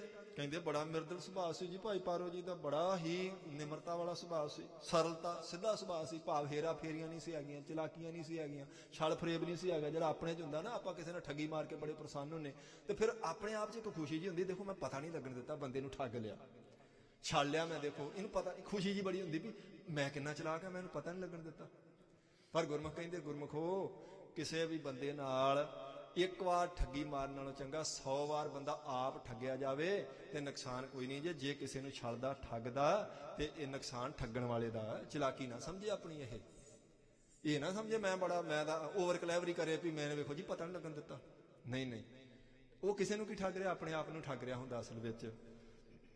ਇਸ ਲਈ ਸੋ ਕਹਿੰਦੇ ਨੇ ਮਹਾਰਾਜ ਉਹ ਆਪ ਜੀ ਦਾ ਪਿਆਰਾ ਸਿੱਖ ਚੜ੍ਹਾਈ ਕਰ ਗਿਆ। ਸਾਰੇ ਸਿੱਖਾਂ ਨੇ ਇਕੱਠੇ ਹੋ ਕੇ ਆਖਿਆ ਬੜਾ ਸਿੱਧਾ ਸੁਭਾਅ ਸੀ ਉਹਦਾ, ਕਿਉਂਕਿ ਠੱਗੀ ਨਹੀਂ ਸੀ, ਫਰੇਬ ਨਹੀਂ ਸੀ, ਛਲ ਨਹੀਂ ਸੀ ਹੈਗਾ। ਤੇ ਫਿਰ ਅੱਗੇ ਕਹਿੰਦੇ ਨੇ ਮੁੱਦਤਾ ਮੈਤਰੀ, ਪ੍ਰਸੰਨ ਰਹਿੰਦਾ ਸੀ ਭਾਈ ਪਾਰੋ ਹਰ ਵੇਲੇ। ਕਿਸੇ ਦੀ ਸਿਫਤ ਸੁਣਨੀ, ਕਿਸੇ ਦੇ ਗੁਣ ਸੁਣਨੇ, ਕਿਸੇ ਦੀ ਸੋਭਾ ਸੁਣਨੀ ਤੇ ਖੁਸ਼ ਹੋਣਾ, ਇਹ ਵੀ ਬਹੁਤ ਘੱਟ ਸੁਭਾਅ ਹੁੰਦਾ। ਇਹ ਗੁਰਮੁਖ ਦੇ 4 ਲੱਛਣ ਦੱਸੇ ਨੇ ਆ ਜਿਹੜੇ ਭਾਈ ਪਾਰੋ ਜੀ ਦੇ ਗਿਣਦੇ ਪਏ ਨੇ। ਉਹ ਕਹਿੰਦੇ ਕਰਣਾ, ਮੈਤਰੀ, ਮੁੱਦਤਾ, ਅਪੇਖਿਆ। ਗੁਰਮੁਖ ਬੰਦੇ 'ਚ 4 ਗੁਣ ਹੁੰਦੇ ਆ। ਜਿਹੜਾ ਕਿਸੇ ਨੂੰ ਸੁਖੀ ਦੇਖ ਕੇ ਪ੍ਰਸੰਨ ਹੋਵੇ, ਕਿਸੇ ਦੀ ਸੋਭਾ ਸੁਣ ਕੇ ਖੁਸ਼ ਹੋਵੇ, ਅੱਛਾ ਭਾਈ, ਕਿਸੇ ਦੀ ਸਿਫਤ ਸੁਣ ਕੇ ਖੁਸ਼ ਹੋਵੇ। ਬੰਦਾ ਆਪਣੀ ਸਿਫਤ ਸੁਣ ਕੇ ਖੁਸ਼ ਹੁੰਦਾ, ਕਿਸੇ ਦੀ ਸਿਫਤ ਤਾਂ ਕੋਈ ਸੁਣ ਸਕਦਾ। ਪਰ ਗੁਰਮੁਖ ਦੀ ਇਹ ਨਿਸ਼ਾਨੀ ਕਹਿੰਦੇ ਨੇ, ਉਹ ਕਿਸੇ ਦੇ ਵੀ ਪਤਾ ਲੱਗੇ ਨਾ ਬੜਾ ਸੁਖੀ ਆ ਭਈ ਆ ਬੰਦਾ, ਬੜੀ ਮਹਾਰਾਜ ਨੇ ਉੱਤੇ ਕਿਰਪਾ ਕੀਤੀ ਆ, ਕਿਸੇ ਦੀਆਂ ਸਿਫਤਾਂ ਹੋਣ ਤਾਂ ਗੁਰਮੁਖ ਖੁਸ਼ ਹੋਵੇਗਾ। ਉਹਨੂੰ ਕਹਿੰਦੇ ਮੁੱਦਤਾ। ਮੈਤਰੀ, ਫਿਰ ਹਰੇਕ ਨਾਲ ਮਿੱਤਰਤਾ ਭਾਵ ਰੱਖਣਾ, ਵੈਰ ਕੋਈ ਵੈਰ ਕਰਦਾ ਵੀ ਹੈ ਫਿਰ ਵੀ ਆਪਣੇ ਅੰਦਰ ਵੈਰ ਦੀ ਗੰਢ ਨਹੀਂ ਦੇਣੀ। ਜਿਵੇਂ ਪੰਜਵੇਂ ਪਾਤਸ਼ਾਹ ਜੀ ਨੂੰ ਤਾਂ ਤਤੀ ਤਵੀ ਤੇ ਬਿਠਾਉਂਦੇ ਨੇ ਅਗਲੇ, ਪਰ ਮਹਾਰਾਜ ਕਹਿੰਦੇ ਨੇ ਅਸੀਂ ਸਾਰਿਆਂ ਨੂੰ ਆਪਣੇ ਮਿੱਤਰ ਬਣਾ ਲਿਆ। ਸਭ ਕੋ ਮੀਤ ਹਮ ਆਪਨ ਕੀਨਾ, ਹਮ ਸਭਨਾ ਕੇ ਸਾਜਨ। ਕਹਿੰਦੇ ਅਸੀਂ ਸਾਰਿਆਂ ਦੇ ਸੱਜਣ, ਅਸੀਂ ਸਾਰਿਆਂ ਨੂੰ ਆਪਣਾ ਮਿੱਤਰ ਬਣਾ ਲਿਆ, ਸਾਡਾ ਕੋਈ ਵੈਰੀ ਨਹੀਂ ਹੈਗਾ। ਹਾਲਾਂਕਿ ਤਤੀ ਰੇਤ ਮਹਾਰਾਜ ਜੀ ਦੇ ਪਵਿੱਤਰ ਸੀਸ ਵਿੱਚ ਦੁਸ਼ਟ ਸਾਹਮਣੇ ਬਹਿ ਕੇ ਪੁਆਰਿਆ ਤੇ ਮਹਾਰਾਜ ਕਹਿੰਦੇ ਸਾਡਾ ਨਹੀਂ ਕੋਈ ਵੈਰੀ। ਹਾਂ, ਉਹ ਵੈਰ ਕਰਦੇ ਪਏ ਨੇ ਮਹਾਰਾਜ ਨਾਲ। ਸੱਚੇ ਪਾਤਸ਼ਾਹ ਜੀ ਵਾਕਿਆ ਬਿਲਕੁਲ ਵੈਰ ਨਹੀਂ ਕਰਦੇ। ਤੇ ਜਿੱਥੇ ਮਹਾਰਾਜ ਜੀ ਨੇ ਦੁਸ਼ਟਾਂ ਨੂੰ ਸਜ਼ਾ ਦਿੱਤੀ, ਉਹ ਵੀ ਕਿਸੇ ਵੈਰ ਕਰਕੇ ਨਹੀਂ ਦਿੱਤੀ। ਸਮਾਜ ਨੂੰ ਬਚਾਉਣ ਵਾਸਤੇ, ਸਮਾਜ ਦੀ ਗੰਦਗੀ ਮਹਾਰਾਜ ਜੀ ਨੇ ਪਰੇ ਧੱਕੀ ਹੈ। ਜੇ ਮਹਾਰਾਜ ਜੇ ਕਿਸੇ ਵੈਰ ਭਾਵਨਾ ਨਾਲ ਸੱਚੇ ਪਾਤਸ਼ਾਹ ਜੰਗ ਕਰਦੇ, ਕਦੀ ਵੀ ਭਾਈ ਲਾਲੋ ਨੂੰ ਇਹ ਨਹੀਂ ਕਹਿੰਦੇ ਕੱਲਾ ਪਾਣੀ ਕਿਉਂ ਪਿਉਣਾ, ਮਲਮ ਹੀ ਲੈ ਜਾ ਕਰ, ਬਲਕਿ ਮਨਾ ਕਰਦੇ ਜਿਨ੍ਹਾਂ ਨੂੰ ਮਸਾਂ ਸਾਡੇ ਸਿੱਖ ਮਾਰਦੇ ਭਾਈ ਲਾਲੋ, ਉਹਨਾਂ ਨੂੰ ਤੂੰ ਕਿਉਂ ਪਾਣੀ ਪਿਉਣਾ? ਪਾਣੀ ਆਪਣੇ ਸਿੱਖਾਂ ਨੂੰ ਪਿਆ, ਮੁਗਲਾਂ ਨੂੰ ਪਾਣੀ ਪਿਆਉਣ ਦਾ ਕੀ ਮਤਲਬ ਹੈ ਲੜਾਈ ਦੇ ਮੈਦਾਨ 'ਚ? ਪਰ ਗੁਰੂ ਸਾਹਿਬ ਜੀ ਦੇ ਹਿਰਦੇ 'ਚ ਵੈਰ ਤਾਂ ਹੈਗਾ ਹੀ ਨਹੀਂ, ਉਹ ਤਾਂ ਜ਼ੁਲਮ ਖਤਮ ਕਰਨਾ ਚਾਹੁੰਦੇ ਆ। ਇਸ ਲਈ ਉਹਨਾਂ ਨੇ ਆਖਿਆ ਠੀਕ ਹੈ ਭਾਈ ਲਾਲੋ ਜੀ, ਤੁਸੀਂ ਇਕੱਲਾ ਪਾਣੀ ਨਹੀਂ ਪਿਆਉਣਾ, ਆ ਉਹਨਾਂ ਨੂੰ ਮਲਮ ਪੱਟੀ ਵੀ ਕਰਿਆ ਕਰੋ, ਕਿਉਂਕਿ ਦੁਸ਼ਮਣੀ ਨਹੀਂ ਨਾ ਹੈਗੀ ਅੰਦਰ। ਇਹ ਗੁਰਮੁਖ ਦਾ ਗੁਣ ਦੱਸਦੇ ਪਏ, ਮੈਤਰੀ ਭਾਵ। ਕਹਿੰਦੇ ਭਾਈ ਪਾਰੋ ਜੀ ਦੇ ਗੁਣ ਚੇਤੇ ਕਰਦੇ ਪਏ। ਗੋਂਦਵਾਲ ਵਿੱਚ ਸਾਰੇ ਸਿੱਖ ਕਹਿੰਦੇ ਕਿੰਨਾ ਸਿੱਧਾ ਸੁਭਾਅ ਸੀ, ਕਿੰਨੇ ਗੁਰਮੁਖ ਕਿੰਨਾ ਖੁਸ਼ ਰਹਿੰਦੇ ਸੀ, ਕਿਵੇਂ ਸਾਰਿਆਂ ਨਾਲ ਮਿੱਤਰਤਾ ਭਾਵ ਹੀ ਰੱਖਦੇ ਸਨ। ਉਹ ਬੜ ਜੋਧਾ ਮਨ ਸ਼ਤਰ ਜੈਤਰੀ।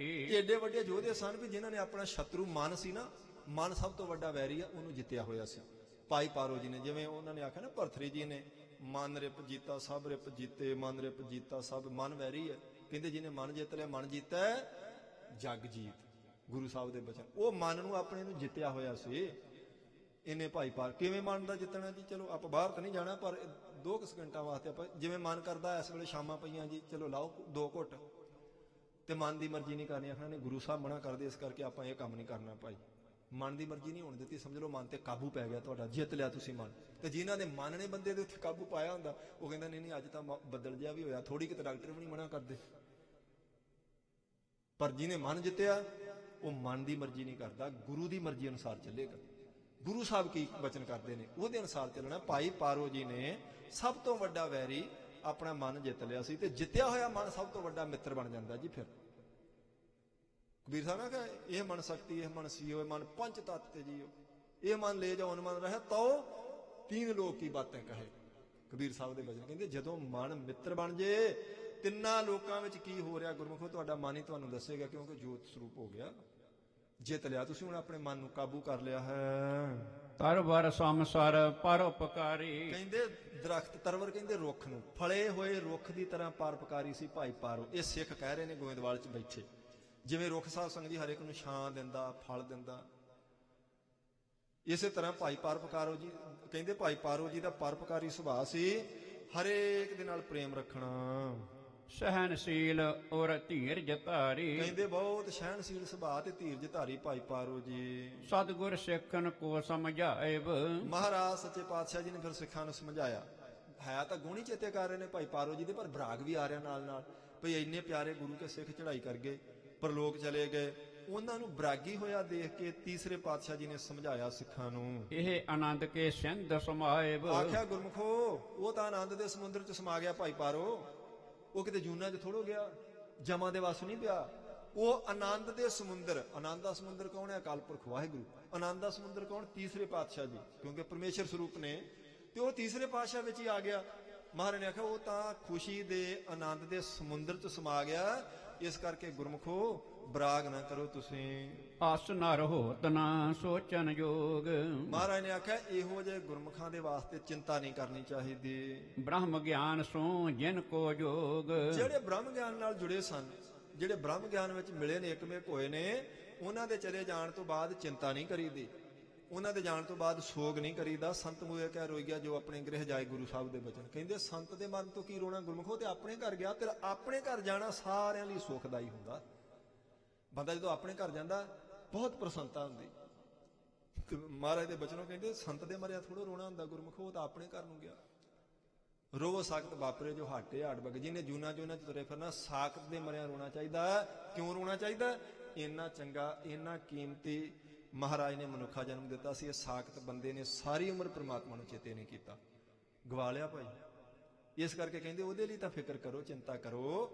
ਗੁਰਮੁਖ ਦੇ ਸਰੀਰ ਛੱਡਣ ਤੋਂ ਬਾਅਦ ਚਿੰਤਾ ਨਹੀਂ ਕਰੀਦੀ। ਜਿਨਹੁ ਜਨਮ ਬੇਸ਼ਨ ਲਗ ਹਾਰਾ, ਹਾਂ ਮਹਾਰਾਜ ਕਹਿੰਦੇ ਜਿਹਨੇ ਆਪਣਾ ਜਨਮ ਵਿਸ਼ਿਆਂ ਵਿੱਚ ਹੀ ਸਾਰਾ ਬਤੀਤ ਕਰ ਦਿੱਤਾ ਹੋਵੇ। ਯਥਾ ਜੂਪ ਮਹਿ ਦਰਬ ਉਦਾਰ, ਜੂਪ ਕਹਿੰਦੇ ਨੇ ਜੂਏ ਨੂੰ, ਦਰਬ ਧਨ ਕਹਿੰਦੇ। ਜਿਵੇਂ ਜੂਏ 'ਚ ਕੋਈ ਸਾਰਾ ਧਨ ਹਾਰ ਦੇਵੇ ਨਾ, ਇਦਾਂ ਜਿਹਨੇ ਕੀਮਤੀ ਜਨਮ ਆਪਣਾ ਹਾਰ ਦਿੱਤਾ, ਉਹਦੇ ਵਾਸਤੇ ਚਿੰਤਾ ਕਰਨੀ ਚਾਹੀਦੀ ਹੈ।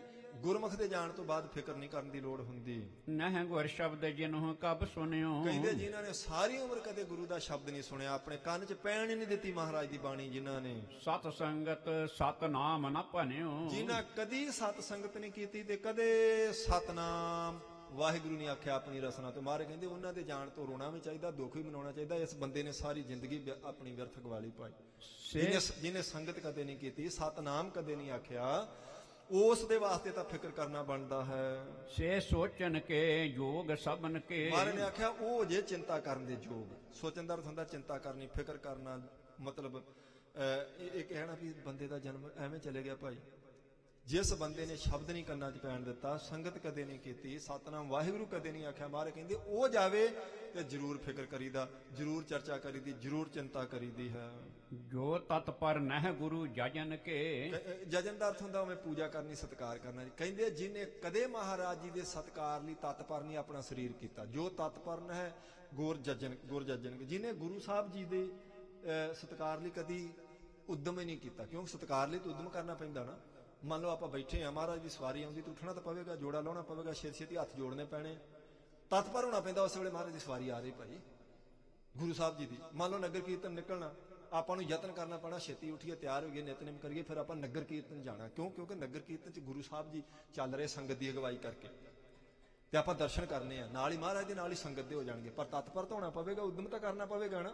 ਮਹਾਰਾਜ ਕਹਿੰਦੇ ਜਿਹਨੇ ਕਦੇ ਐਸਾ ਚੰਗਾ ਉਦਮ ਕੀਤਾ ਹੀ ਨਹੀਂ, ਕਦੇ ਨਹੀਂ ਉਹ ਤਤਪਰ ਹੋਇਆ ਵੀ ਮਹਾਰਾਜ ਦਾ ਕੋਈ ਸਤਿਕਾਰ ਕਰੀਏ, ਕੋਈ ਦਰਸ਼ਨ ਕਰੀਏ, ਕੋਈ ਮੱਥਾ ਟੇਕੀਏ ਮਹਾਰਾਜ ਜੀ ਨੂੰ, ਜਿਹਨੇ ਸਰੀਰ ਹਿਲਾਇਆ ਹੀ ਨਹੀਂ ਚੰਗੇ ਕੰਮ ਲਈ, ਗੁਰੂ ਸਾਹਿਬ ਕਹਿੰਦੇ ਗੁਰਮੁਖੋ ਉਹਦੇ ਲਈ ਫਿਕਰ ਕਰਨਾ ਹੁੰਦਾ ਹੈ। ਕਹਿ ਦਾਸਨ ਕੋ ਧੀਰਜ ਦੀਨ, ਇਉਂ ਕਹਿ ਕੇ ਸਾਰੇ ਦਾਸਾਂ ਨੂੰ ਧੀਰਜ ਦਿੱਤਾ ਤੀਸਰੇ ਪਾਤਸ਼ਾਹ ਜੀ ਨੇ। ਸੋ ਉਵੇਂ ਤਾਂ ਕਿਸੇ ਤੇ ਕਿੰਤੂ ਨਹੀਂ, ਪਰ ਜਦੋਂ ਗੁਰੂ ਸਾਹਿਬ ਜੀ ਦਾ ਕੋਈ ਸੰਗਤ, ਕੋਈ ਐਸਾ ਜੋੜ ਮੇਲਾ ਬਣੇ ਨਾ ਜੀ, ਤੇ ਜ਼ਰੂਰੀ ਕੰਮ ਵੀ ਘਰ ਦਾ ਛੱਡ ਕੇ ਸੰਗਤ ਦੇ ਦਰਸ਼ਨ, ਗੁਰੂ ਸਾਹਿਬ ਜੀ ਦੇ ਦਰਸ਼ਨ ਤੇ ਸੰਗਤ ਕਰ ਲੈਣੀ ਚਾਹੀਦੀ ਹੈ, ਜ਼ਰੂਰੀ ਕੰਮ ਵੀ ਛੱਡ ਕੇ। ਤੇ ਬਹੁਤ ਵਾਰ ਦੇਖਣ 'ਚ ਆਇਆ ਹੈ ਵੀ ਲੋਕ ਨਗਰ ਕੀਰਤਨ 'ਚ ਵੀ ਕੋਲ ਦੀ ਘਰ ਦੇ ਲੰਘਦਾ ਹੋਵੇ ਤੇ ਆਮ ਕਰਕੇ ਝਾਤੀ ਵੀ ਨਹੀਂ ਪਾਉਣ ਜਾਂਦੇ, ਭਾਵੇਂ ਆਪਣਾ ਟਰੱਕ ਧੋਈ ਜਾਣ ਘਰੇ ਬੈਠੇ। ਉਹ ਸਮਝਦੇ ਆਹ ਕੰਮ ਜ਼ਰੂਰੀ, ਉਹ ਤਾਂ ਹੈ ਹੀ ਨਹੀਂ ਕੋਈ। ਬਸ ਇਹੀ ਹੈ ਸਾਡੀ ਅਗਿਆਨਤਾ, ਜਿਹੜਾ ਆਪਾਂ ਪਾਪ ਚੰਗੇ ਮਾੜੇ ਦਾ ਫਰਕ ਨਹੀਂ ਸਮਝ ਸਕਦੇ ਵੀ ਆਹ ਕਰਮ ਸਾਡਾ ਜਿਹੜਾ, ਆਹ ਕੰਮ ਛੱਡ ਕੇ ਵੀ ਆਪਾਂ ਮਹਾਰਾਜ ਜੀ ਦੇ ਜੇ ਦਰਸ਼ਨ ਕਰਾਂਗੇ, ਨਮਸਕਾਰ ਕਰਾਂਗੇ, ਨਾਲ ਸੰਗਤ ਪਿੱਛੇ ਪਿੱਛੇ ਜਾ ਰਹੀ, ਦਰਸ਼ਨ ਹੋ ਜਾਣਗੇ, ਸਾਡਾ ਭਲਾ ਹੋ ਜਾਏਗਾ, ਕੋਈ ਸੰਸਕਾਰ ਚੰਗਾ ਬਣ ਜਾਏਗਾ। ਇਸ ਲਈ ਕਹਿੰਦੇ ਉਦਮ ਕਰਨਾ ਪੈਂਦਾ। ਪਰ ਮਹਾਰਾਜ ਕਹਿੰਦੇ ਜਿਹੜਾ ਕਦੀ ਤਤਪਰ ਨਹੀਂ ਹੋਇਆ ਇਸ ਕੰਮ ਵਾਸਤੇ, ਉਹਦੇ ਜਾਣ ਤੇ ਜ਼ਰੂਰ ਚਿੰਤਾ ਕਰਨੀ ਚਾਹੀਦੀ ਹੈ। ਦੀਨ ਮਨੇ ਜੋ ਪ੍ਰੇਮ ਪ੍ਰਵੀਨ, ਜਿਹੜੇ ਮਨ ਕਰਕੇ ਦੀਨ ਰਹਿੰਦੇ ਤੇ ਜਿਨ੍ਹਾਂ ਨੂੰ ਸਦਾ ਗੁਰੂ ਸਾਹਿਬ ਜੀ ਦੇ ਗੁਰੂ ਘਰ ਦਾ, ਚਰਨਾਂ ਦਾ, ਸੰਗਤਾਂ ਦਾ ਪ੍ਰੇਮ ਲੱਗਾ ਰਹਿੰਦਾ ਹੈ। ਬੀਨ ਸਿੱਖ ਸਭ ਤੇ ਖਾਟ ਲੀਨ, ਐਸੇ ਗੁਰਮੁਖ ਪਿਆਰੇ ਸਾਰੇ ਸਿੱਖਾਂ ਵਿੱਚੋਂ 6 ਤੀਸਰੇ ਪਾਤਸ਼ਾਹ ਜੀ ਨੇ ਆਵਾਜ਼ ਮਾਰ ਕੇ ਆਪਣੇ ਕੋਲ ਬੁਲਾਏ। ਸਾਰੇ ਜਿਹੜੇ ਸਿੱਖ ਜਿਨ੍ਹਾਂ ਨੂੰ ਧੀਰਜ ਦੇ ਰਹੇ ਨਾ ਮਹਾਰਾਜ, ਉਹਨਾਂ ਵਿੱਚੋਂ 6 ਸਿੱਖਾਂ ਨੂੰ ਤੀਸਰੇ ਪਾਤਸ਼ਾਹ ਜੀ ਨੇ ਆਪਣੇ ਕੋਲ ਬੁਲਾਇਆ ਜੀ।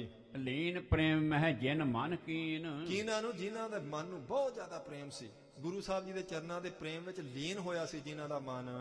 ਨਾਮ ਮੋਹਰੀ ਛੋਟੋ ਨੰਦਨ, ਧੰਨ ਗੁਰੂ ਅਮਰਦਾਸ ਸੱਚੇ ਪਾਤਸ਼ਾਹ ਜੀ ਦੇ ਛੋਟੇ ਸਾਹਿਬਜ਼ਾਦੇ ਦਾ ਨਾਮ ਬਾਬਾ ਮੋਹਰੀ ਜੀ ਹੈ। ਨਿਕਟ ਹਕਾਰਿਓ ਕਸ਼ਟ ਨਕੰਦਨ, ਇੱਕ ਸਿੱਖ ਭੇਜ ਕੇ ਸਿੱਖਾਂ ਦੇ ਕਸ਼ਟਾਂ ਨੂੰ ਦੂਰ ਕਰਨ ਵਾਲੇ ਤੀਸਰੇ ਪਾਤਸ਼ਾਹ ਜੀ ਨੇ ਆਪਣੇ ਛੋਟੇ ਸਾਹਿਬਜ਼ਾਦੇ ਨੂੰ ਬੁਲਾਇਆ। 6 ਸਿੱਖ ਪਹਿਲਾਂ ਆਪਣੇ ਕੋਲ ਸੱਦ ਲਏ ਨੇ, ਫਿਰ ਇੱਕ ਸਿੱਖ ਨੂੰ ਭੇਜਿਆ ਵੀ ਜਾਓ ਸਾਡੇ ਛੋਟੇ ਸਾਹਿਬਜ਼ਾਦੇ ਬਾਬੇ ਮੋਹਰੀ ਨੂੰ ਬੁਲਾ ਕੇ ਲਿਆਓ। ਆਨ ਕੀਨ ਤਿਨ ਪਦ ਪਰ ਬੰਦਨ, ਬਾਬਾ ਮੋਹਰੀ ਜੀ ਉਸੇ ਵੇਲੇ ਆਏ, ਆਣ ਕੇ ਮਹਾਰਾਜ ਜੀ ਨੂੰ ਮੱਥਾ ਟੇਕਿਆ ਜੀ। ਸ੍ਰੀ ਗੁਰ ਪਿਤਾ ਕੋ ਚਾਹੇ ਅਬਨੰਦਨ, ਧੰਨ ਗੁਰੂ ਅਮਰਦਾਸ ਮਹਾਰਾਜ ਪਿਤਾ ਸਤਿਗੁਰੂ ਜੀ ਨੂੰ ਮੱਥਾ ਟੇਕਿਆ ਤੀਸਰੇ ਪਾਤਸ਼ਾਹ ਜੀ ਦੇ ਸਾਹਿਬਜ਼ਾਦੇ ਨੇ। ਪੁੱਤਰ ਬਿਲੋਕਿਓ ਸਥੇ ਤਿਆਗਾਰੀ, ਜਦੋਂ ਮਹਾਰਾਜ ਜੀ ਨੇ ਵੇਖਿਆ ਹੁਣ ਮੱਥਾ ਟੇਕ ਲਿਆ ਉਹਨਾਂ ਦੇ ਪੁੱਤਰ ਨੇ, ਖਾਟ ਸੰਗ ਦੇ ਸਿੱਖ ਗਿਰਾ ਉਚਾਰੀ, ਮਹਾਰਾਜ ਜੀ ਨੇ ਪਵਿੱਤਰ ਮੁਖ ਤੋਂ ਬਚਨ ਕੀਤਾ ਵੀ ਆਹ ਜਿਹੜੇ 6 ਸਿੱਖ ਮੈਂ ਖੜੇ ਕੀਤੇ ਨੇ ਆਪਣੇ ਸਾਹਿਬਜ਼ਾਦੇ ਨੂੰ ਮਾਰੇ, ਕਹਿੰਦੇ ਇਹਨਾਂ ਨੂੰ ਨਾਲ ਲੈ ਲਾ ਤੂੰ। ਪਾਰੋ ਪਰਮਹੰਸ ਮਮ ਪਿਆਰੋ, ਕੀ ਆਖਿਆ? ਕਹਿਣ ਲੱਗੇ ਸਾਡਾ ਬਹੁਤਾ ਜ਼ਿਆਦਾ ਪਿਆਰਾ ਸਿੱਖ ਪਰਮਹੰਸ ਸਿੱਖ ਭਾਈ ਪਾਰੋ, ਤਜੋ ਸਰੀਰ ਸੋ ਧੀਰ ਸੁਖਾਰੋ, ਉਹਨੇ ਆਪਣਾ ਸਰੀਰ ਛੱਡ ਦਿੱਤਾ ਹੈ। ਧੀਰਜ ਧਾਰੀ ਸਿੱਖ ਨੇ, ਦੇਹ ਹੰਗਤਾ ਨਹੀਂ ਸੀ, ਇਸੇ ਕਰਕੇ ਮਹਾਰਾਜ ਜੀ ਦੇ ਕਹਿਣ ਤੇ ਸਰੀਰ ਛੱਡ ਦਿੱਤਾ। ਆਪਾਂ ਤਾਂ ਮਹਾਰਾਜ ਜੀ ਦੇ ਕਹਿਣ ਤੇ ਸ਼ਰਾਬ ਨਹੀਂ ਛੱਡਦੇ, ਗੁਰਮੁਖ ਹੋਰ ਵੀ 20 ਲਾਮਤਾਂ ਹੁੰਦੀਆਂ ਤੇ ਗੁਰੂ ਸਾਹਿਬ ਜੀ ਨੇ 20 ਥਾਵਾਂ ਤੇ ਮਨਾ ਕੀਤਾ। ਕਿੱਥੇ ਮਨ ਕਰਦਾ ਆਪਣਾ ਛੱਡਣ ਲਈ? ਇਹ ਤਾਂ ਧੰਨ ਭਾਈ ਪਾਰੋ ਸੀ ਜਿਹਨੂੰ ਆਖਿਆ ਛੱਡਦੇ ਆਪਣਾ ਸਰੀਰ, ਉਹਨੂੰ ਕਿਹਾ ਚਲੋ ਸਰੀਰ ਹੀ ਛੱਡ ਦਿੰਦੇ। ਮਹਾਰਾਜ ਇਹ ਕਿਹੜੀ ਗੱਲ ਆ? ਫਿਰ ਗੁਰੂ ਸਾਹਿਬ ਜੀ ਦਾ ਬਚਨ ਤਾਂ ਆਖਿਆ, ਬੜਾ ਧੀਰਜ ਧਾਰੀ ਸੀ, ਬੜਾ ਪਿਆਰਾ ਸਿੱਖ ਸੀ ਸਾਡਾ ਪੁੱਤਰ। ਆਹ 6 ਸਿੱਖ ਨਾਲ ਲੈ ਜਾ, ਉਹਦੇ ਪਿੰਡ ਜਾ ਤੂੰ। ਡੱਲੇ ਗ੍ਰਾਮ ਅਬਹਿ ਚੱਲ ਜਾਓ, ਆਖਿਆ ਜਿਹੜਾ ਡੱਲਾ ਪਿੰਡ ਹੈ ਭਾਈ ਪਾਰੋ ਜੀ ਦਾ, ਉੱਥੇ ਚਲਿਆ ਜਾ ਤੂੰ। ਜਥਾ ਜੋ ਕਰ ਸਭ ਹਰ ਖਾਓ, ਤੇ ਜਥਾ ਜੋਗ ਸਾਰਾ ਦੇਖ ਕੇ ਆਓ ਵੀ ਭਾਈ ਪਾਰੋ ਜੀ ਦਾ ਅੰਤਮ ਸੰਸਕਾਰ ਠੀਕ ਢੰਗ ਨਾਲ ਹੋ ਗਿਆ, ਸਾਰਾ ਕੁਝ ਠੀਕ ਠਾਕ ਹੈ। ਸੁਣ ਤ ਮੋਹਰੀ ਹੋਏ ਕਰ ਤਿਆਰ, ਪਿਤਾ ਸਤਿਗੁਰੂ ਜੀ ਦਾ ਹੁਕਮ ਸੁਣ ਕੇ ਬਾਬਾ ਮੋਹਰੀ ਜੀ ਉਸੇ ਵੇਲੇ ਤਿਆਰ ਹੋਏ ਜੀ। ਪਿਤਾ ਬੰਦਿਓ ਅਸੋ ਭਾਸਵਾਰ, ਕਹਿੰਦੇ ਘੋੜੇ ਤੇ ਸਵਾਰ ਹੋਏ ਉਸੇ ਵੇਲੇ। ਸਿੱਖ ਕਸ਼ਟ ਕੋ ਸੰਗ ਮਿਲਾਏ, ਉਹ ਜਿਹੜੇ 6 ਸਿੱਖ ਮਹਾਰਾਜ ਜੀ ਨੇ ਦਿੱਤੇ ਸਨ ਨਾਲ, ਉਹ ਵੀ ਲੈ ਲਏ ਹਨ। ਅਪਰਦਾਸ ਗਣ ਬੋਲ ਤੇ ਰਲਾਏ, ਹੋਰ ਕੁਝ ਸੇਵਕਾਂ ਨੂੰ ਬਾਬਾ ਮੋਹਰੀ ਜੀ ਨੇ ਆਖਿਆ ਚਲੋ ਆਪਾਂ ਚੱਲੀਏ ਡੱਲੇ ਪਿੰਡ। ਪੰਥ ਉਲੰਘ ਡੱਲੇ ਮਹਿ ਗਏ, ਔਰ ਰਸਤਾ ਲੰਘ ਕੇ ਡੱਲੇ ਪਿੰਡ ਆ ਗਏ, ਜਿਹੜਾ ਭਾਈ ਪਾਰੋ ਜੀ ਦਾ ਪਿੰਡ ਹੈ। ਤਿੰਨ ਕੇ ਸਦਨ ਪ੍ਰਵੇਸ਼ਤ ਤੇ ਭਏ, ਭਾਈ ਪਾਰੋ ਜੀ ਦੇ ਘਰ ਪ੍ਰਵੇਸ਼ ਕੀਤਾ ਬਾਬਾ ਮੋਹਰੀ ਜੀ ਨੇ। ਸਭਨ ਉੱਠ ਕਰ ਕੀਨੋ ਸਨਮਾਨ, ਜਿੰਨੇ ਲੋਕ ਉਹਦੇ ਘਰੇ ਇਕੱਠੇ ਹੋਏ ਸਨ, ਉਹਦੇ ਸਰੀਰ ਛੱਡਣ ਕਰਕੇ ਸਾਰਿਆਂ ਨੇ ਉੱਠ ਕੇ ਸਨਮਾਨ ਕੀਤਾ ਵੀ ਤੀਸਰੇ ਪਾਤਸ਼ਾਹ ਜੀ ਦੇ ਪੁੱਤਰ ਆਏ ਹਨ। ਬੰਦੇ ਚਰਨ ਜੋਰ ਜੋਗ ਪਾਨ, ਦੋਵੇਂ ਹੱਥ ਜੋੜ ਕੇ ਤੇ ਉਹਨਾਂ ਨੇ ਚਰਨ ਬੰਦਨਾ ਕੀਤੀ। ਸਾਰੀ ਸੰਗਤ ਨੇ ਬਾਬਾ ਮੋਹਰੀ ਜੀ ਨੂੰ, ਬੈਠੇ ਜਾਏ ਸਭਨ ਕੇ ਮਾਹੂ, ਸਾਰਿਆਂ ਨੂੰ ਨਮਸਕਾਰ ਦਾ ਜਵਾਬ ਦੇ ਕੇ ਬਾਬਾ ਮੋਹਰੀ ਜੀ ਸੰਗਤ ਵਿੱਚ ਜਾ ਕੇ ਬੈਠ ਗਏ ਜੀ। ਕੁਸ਼ਲ ਪ੍ਰਸ਼ਨ ਕਹੈ ਕਰ ਸਭ ਪਾਹੂ, ਫਿਰ ਸਾਰਿਆਂ ਨੂੰ ਸੁਖ ਸਾਂਦ ਪੁੱਛਿਆ ਭਾਈ ਪਾਰੋ ਜੀ ਨੇ ਕਿਵੇਂ ਸਰੀਰ ਛੱਡਿਆ। ਪਾਰੋ ਕੋ ਸਭ ਕਰਹਿ ਸਰਾਹਨ, ਕਹਿੰਦੇ ਭਾਈ ਪਾਰੋ ਜੀ ਨੇ ਤਾਂ ਸਿਫਤਾਂ ਹੀ ਕਰੀ ਜਾਂਦਾ ਸਾਰਾ ਪਿੰਡ। ਜਿਸ ਕੇ ਸਮਸਰ ਦੂਸਰ ਨਾਹਨ, ਕਹਿਣ ਲੱਗੇ ਬਾਬਾ ਮੋਹਰੀ ਜੀ ਭਾਈ ਪਾਰੋ ਜੀ ਵਰਗਾ ਤੇ ਕੋਈ ਦੂਸਰਾ ਗੁਰਮੁਖ ਸਾਡੇ ਸਾਰੇ ਪਿੰਡ 'ਚ ਨਹੀਂ ਹੈਗਾ। ਕੁਲ ਦੀਪਕ ਨਿਜ ਬੰਸ ਉਦਾਰ, ਕਹਿੰਦੇ ਉਹ ਤਾਂ ਆਪਣੀ ਕੁਲ ਦਾ ਦੀਪਕ ਸੀ, ਆਪਣੀ ਸਾਰੀ ਬੰਸੀ ਤਾਰ ਲਈ ਭਾਈ ਪਾਰੋ ਜੀ ਨੇ। ਤਨ ਸੁਸ਼ੰਦ ਤਜ ਅੰਤ ਪਧਾਰ, ਕਹਿੰਦੇ ਬੜਾ ਸੌਖਾ ਸਾਨੂੰ ਸਾਰਿਆਂ ਨੂੰ ਦੱਸ ਕੇ ਆਪਣਾ ਸਰੀਰ ਛੱਡ ਕੇ ਤੇ ਪਰਲੋਕ ਗਮਨ ਕਰ ਗਿਆ ਹੈ। ਸੁਣੇ ਮੋਹਰੀ ਤੇ ਸੁਖ ਸਪਾਇਓ, ਕਹਿੰਦੇ ਬਾਬਾ ਮੋਹਰੀ ਜੀ ਨੇ ਵੀ ਭਾਈ ਪਾਰੋ ਜੀ ਦੀਆਂ ਬਹੁਤ ਸਿਫਤਾਂ ਕੀਤੀਆਂ, ਉਹਨਾਂ ਤੋਂ ਸੁਣ ਕੇ ਪਿੰਡ ਵਾਲਿਆਂ ਨੂੰ ਹੋਰ ਸੁੱਖ ਮਿਲਿਆ ਜੀ। ਹਾਥ ਜੋਰ ਸਭ ਹੁਣ ਸੁਨਾਇਓ, ਕਹਿੰਦੇ ਹੱਥ ਜੋੜ ਕੇ ਸਾਰਿਆਂ ਨੇ ਫਿਰ ਬਾਬਾ ਮੋਹਰੀ ਜੀ ਨੂੰ ਇਦਾਂ ਬੇਨਤੀ ਕੀਤੀ ਜਿਹੜੇ ਮੁਖੀ ਸਨ। ਸਤਿਗੁਰ ਪੁੱਤਰ ਸੁਨਹੁ ਤਿਨ ਕੀਨਾ, ਆਖਿਆ ਹੈ ਤੀਸਰੇ ਪਾਤਸ਼ਾਹ ਸਤਿਗੁਰੂ ਜੀ ਦੇ ਪੁੱਤਰ ਬਾਬਾ ਮੋਹਰੀ ਜੀ ਸੁਣੋ ਤੁਸੀਂ। ਅਧਿਕਾਰੀ ਪਿਖ ਸਭ ਕੁਛ ਦੀਨਾ, ਭਈ ਉਹਨਾਂ ਨੇ ਸਰੀਰ ਛੱਡਣ ਤੋਂ ਪਹਿਲਾਂ ਸਾਰਾ ਪਿੰਡ ਇਕੱਠਾ ਕੀਤਾ ਤੇ ਆਪਣਾ ਜਿੰਨਾ ਸਮਾਨ ਸੀ ਘਰ ਦਾ ਉਹ ਸਾਰਾ ਲੋੜਵੰਦਾਂ ਨੂੰ ਦੇ ਦਿੱਤਾ।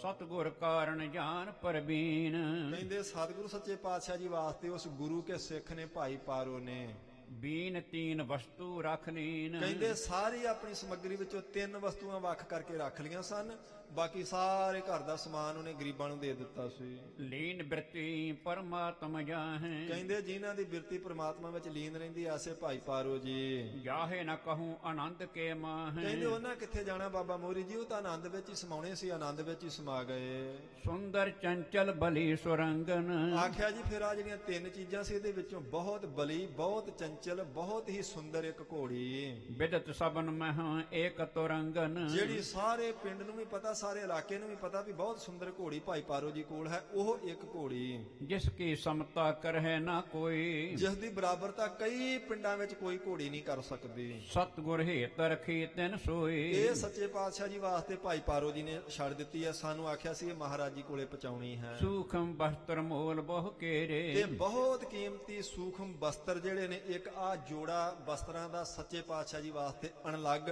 ਭਾਈ ਪਾਰੋ ਜੀ ਨੇ ਰੱਖਿਆ ਹੈ। ਪਹਿਰਣ ਉਚਿਤ ਗੁਰੂ ਕੇ ਹੇਰੇ ਇਹ ਆਖਿਆ ਵੀ ਗੁਰੂ ਸਾਹਿਬ ਜੀ ਦੇ ਪਹਿਨਣ ਵਾਸਤੇ ਇਹ ਵੀ ਗੁਰੂ ਸਾਹਿਬ ਜੀ ਦੇ ਚਰਨਾਂ 'ਚ ਪਹੁੰਚਾ ਦਿਓ। ਬ੍ਰਿੰਦ ਦਰਬ ਇਹ ਵਸਤੂ ਤੀਨ ਬਹੁਤ ਇਹ ਕੀਮਤੀ 2 ਵਸਤੂਆਂ ਤੇ ਤੀਸਰਾ ਬ੍ਰਿੰਦ ਦਰਬ, ਦਰਬ ਕਹਿੰਦੇ ਧਾਨੂ ਕੋਜਾ ਮਾਇਆ, ਇਹ 3 ਚੀਜ਼ਾਂ ਮਹਾਰਾਜ ਜੀ ਵਾਸਤੇ ਰੱਖੀਆਂ ਹਨ। ਇਮ ਕ੍ਰਿਤ ਕਰਤ ਤਿਆਗ ਤਨ ਦੀਨ ਕਹਿੰਦੇ ਇਹ ਕਿਰਤ ਕਰਦਿਆਂ, ਇਹ ਕਰਮ ਕਰਕੇ, ਇਹ ਬਚਨ ਕਰਕੇ ਤੇ ਭਾਈ ਪਾਰੋ ਜੀ ਨੇ ਆਪਣਾ ਸਰੀਰ ਛੱਡਿਆ ਹੈ। ਸੁਣ ਕਰ ਬਸੇ ਜਾਮਨੀ ਤਹਾਂ ਕਹਿੰਦੇ ਨੇ ਇਹ ਗੱਲਾਂ ਬਾਤਾਂ ਚੱਲਦੀਆਂ ਰਹੀਆਂ, ਸਾਰਾ ਕੁਝ ਸੁਣਿਆ ਤੇ ਬਾਬਾ ਮੋਹਰੀ ਜੀ ਨੇ ਉਹਨਾਂ ਸਿੱਖਾਂ ਸਮੇਤ ਉਹ ਰਾਤ ਪਿੰਡ ਡੱਲੇ 'ਚ ਬਤੀਤ ਕੀਤੀ ਜੀ। ਪਾਰੋ ਕੇ ਬਰਨਤ ਗੁਣ ਮਹਾਂ ਕਹਿੰਦੇ ਰਾਤ ਵੀ ਭਾਈ ਪਾਰੋ ਜੀ ਦੇ ਗੁਣ ਹੀ ਚੱਲਦੇ ਰਹੇ ਸਾਰੀਆਂ ਸੰਗਤਾਂ ਵਿੱਚ। ਪ੍ਰਾਤ ਹੋਤ ਕਰਕੇ ਇਸ਼ਨਾਨ ਅੰਮ੍ਰਿਤ ਵੇਲਾ ਹੋਇਆ ਤੇ ਇਸ਼ਨਾਨ ਕੀਤਾ ਬਾਬਾ ਮੋਹਰੀ ਜੀ ਨੇ, ਹੋਰ ਵੀ ਸਾਰੇ ਸਿੱਖਾਂ ਨੇ। ਵਿਦਾ ਹੋਏ ਕਰ ਕੀਨ ਪਇਨ ਫਿਰ ਸੰਗਤ ਨੂੰ ਆਖਿਆ ਗੁਰਮੁਖੋ ਠੀਕ ਹੈ, ਅਸੀਂ ਬਸ ਪਤਾ ਹੀ ਕਰਨ ਆਏ ਸਾਂ ਤੇ ਹੁਣ ਅਸੀਂ ਚੱਲਦੇ ਹਾਂ ਗੋਇੰਦਵਾਲ ਨੂੰ। ਅਪਰ ਸਿੱਖ ਮਿਲ ਕੇ ਸਮੁਦਾਇਆ ਕਹਿੰਦੇ ਸਾਰੇ ਸਿੱਖ ਜਿਹੜੇ ਸਨ ਉਹਨਾਂ ਦੇ ਨਾਲ ਗਏ, ਉਹ ਵੀ ਮਿਲ ਕੇ ਗੁਰ ਸਮ ਪੂਜਨ ਕਰ ਮਨ ਪਾਇਆ ਉਹ ਵੀ ਉੱਠੇ ਨੇ ਜਦੋਂ ਚੱਲਣ ਲੱਗੇ ਬਾਬਾ ਮੋਹਰੀ ਜੀ। ਤੇ ਜਿਹੜੇ ਪਿੰਡ ਵਾਲੇ ਸਨ ਉਹਨਾਂ ਨੇ ਗੁਰੂ ਸਾਹਿਬ ਜੀ ਦੇ ਬਰਾਬਰ ਹੀ ਸਤਿਕਾਰ ਕੀਤਾ ਬਾਬਾ ਮੋਹਰੀ ਜੀ ਦਾ। ਜਥਾ ਸ਼ਕਤ ਦੇ ਭੇਟ ਸੁਹਾਏ ਜਥਾ ਸਿੱਖਤ ਬਹੁਤ ਸਾਰੀਆਂ ਭੇਟਾਵਾਂ ਬਾਬਾ ਮੋਹਰੀ ਜੀ ਦੇ ਚਰਨਾਂ ਤੇ ਰੱਖੀਆਂ ਹਨ। ਵਿਦਾ ਹੇਤ ਮਗ ਕੁਛ ਚੱਲ ਆਏ ਤੇ ਕੁਝ ਕੁ ਸਿੱਖ ਤਾਂ ਉਹਨਾਂ ਨੂੰ ਵਿਦਾ ਕਰਨ ਵਾਸਤੇ ਪਿੰਡ ਤੋਂ ਬਾਹਰ ਵੀ ਆਏ ਹਨ ਸਤਿਕਾਰ ਵਜੋਂ। ਆਏ ਮੋਹਰੀ ਪੁਰੀ ਪਰਵੇਸ਼ ਕਹਿੰਦੇ ਨੇ ਬਾਬਾ ਮੋਹਰੀ ਜੀ ਆ ਗਏ ਤੇ ਗੋਇੰਦਵਾਲ ਵਿੱਚ ਪ੍ਰਵੇਸ਼ ਕੀਤਾ ਜੀ। ਗੁਰ ਪਦ ਬੰਦੇ ਨਿਮਰ ਵਿਸ਼ੇਸ਼ ਆਣ ਕੇ ਤੀਸਰੇ ਪਾਤਸ਼ਾਹ ਪਿਤਾ ਸਤਿਗੁਰੂ ਜੀ ਨੂੰ ਬੜੇ ਸਤਿਕਾਰ ਨਾਲ ਮੱਥਾ ਟੇਕਿਆ ਬਾਬਾ ਮੋਹਰੀ ਜੀ ਨੇ। ਸਭ ਪਾਰੋ ਕੀ ਗਾਥ ਸੁਣਾਈ ਤੇ ਸਾਰੀ ਗੱਲ ਭਾਈ ਪਾਰੋ ਜੀ ਦੀ ਦੱਸ ਦਿੱਤੀ ਭਈ ਇਦਾਂ ਉਹਨੇ ਬੜੇ ਆਰਾਮ ਨਾਲ ਆਪਣਾ ਸਰੀਰ ਛੱਡ ਦਿੱਤਾ, ਲੋੜਵੰਦਾਂ 'ਚ ਵਸਤੂਆਂ ਦੇ ਦਿੱਤੀਆਂ, 3 ਚੀਜ਼ਾਂ ਆਪ ਜੀ ਵਾਸਤੇ ਭੇਜੀਆਂ ਹਨ। ਧਨ ਪਟ ਬੜਵਾ ਅਗਰ ਦਿਖਾਈ ਧਨ ਭੇਜਿਆ, ਕੀਮਤੀ ਬਸਤਰ ਭੇਜੇ ਤੇ ਬੜਵਾ ਘੋੜੀ ਨੂੰ। ਕਹਿੰਦੇ ਆਹ 3 ਵਸਤੂਆਂ ਮਹਾਰਾਜ ਆਪ ਜੀ ਵਾਸਤੇ ਆਪ ਜੀ ਦੇ ਸਿੱਖ ਨੇ ਭੇਜੀਆਂ ਹਨ। ਬਾਬਾ ਮੋਹਰੀ ਜੀ ਨੇ ਆਪਣੇ ਪਿਤਾ ਸਤਿਗੁਰੂ ਜੀ ਨੂੰ ਦੱਸਿਆ।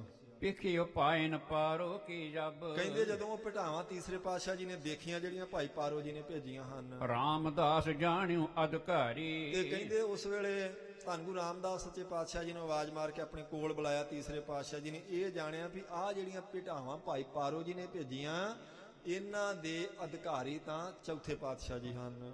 ਵਸਤੂ ਦਈ ਸੌਂਪ ਕਰ ਸਾਰੀ ਧੰਨ ਗੁਰੂ ਰਾਮਦਾਸ ਮਹਾਰਾਜ ਜਦੋਂ ਕੋਲ ਆਏ ਤੀਸਰੇ ਪਾਤਸ਼ਾਹ ਜੀ ਦੇ, ਤੇ ਉਹ 3 ਚੀਜ਼ਾਂ ਤੀਸਰੇ ਪਾਤਸ਼ਾਹ ਜੀ ਨੇ ਗੁਰੂ ਰਾਮਦਾਸ ਸਾਹਿਬ ਜੀ ਨੂੰ ਦੇ ਦਿੱਤੀਆਂ ਜੀ। ਪਰਮ ਪ੍ਰੇਮ ਤੇ ਕਹਿਓ ਗੁਸਾਈ ਬਹੁਤ ਪ੍ਰੇਮ ਨਾਲ ਤੀਸਰੇ ਪਾਤਸ਼ਾਹ ਜੀ ਨੇ ਇਦਾਂ ਆਖਿਆ ਗੁਰੂ ਰਾਮਦਾਸ ਸਾਹਿਬ ਜੀ ਇਹ ਪਾਰੋ ਮਮ ਭੇਟ ਚੜਾਈ ਆਖਿਆ ਭਈ ਇਹ ਪੁਰਖਾ ਆ ਭਾਈ ਪਾਰੋ ਸਾਡੇ ਸਿੱਖ ਨੇ ਸਾਨੂੰ ਭੇਟਾ ਭੇਜੀ ਆ 3 ਚੀਜ਼ਾਂ, ਸੋ ਮੈਂ ਤੋਹੇ ਬਖਸ਼ ਕਰ ਦੀਨੀ ਇਹ 3 ਚੀਜ਼ਾਂ ਅਸੀਂ ਤੁਹਾਨੂੰ ਬਖਸ਼ ਦਿੱਤੀਆਂ ਹਨ। ਅੰਗੀਕਾਰ ਕਰੋ ਬੜ ਤੇ ਪੀਨੀ ਬਸ ਇਹ ਤੁਸੀਂ ਪ੍ਰਮਾਣ ਕਰ ਲਓ 3 ਜਿਹੜੀਆਂ ਸੁੰਦਰ ਚੀਜ਼ਾਂ ਹਨ। ਚਪ ਤੁਰੰਗਨ ਅੰਗਨ ਸੁਨ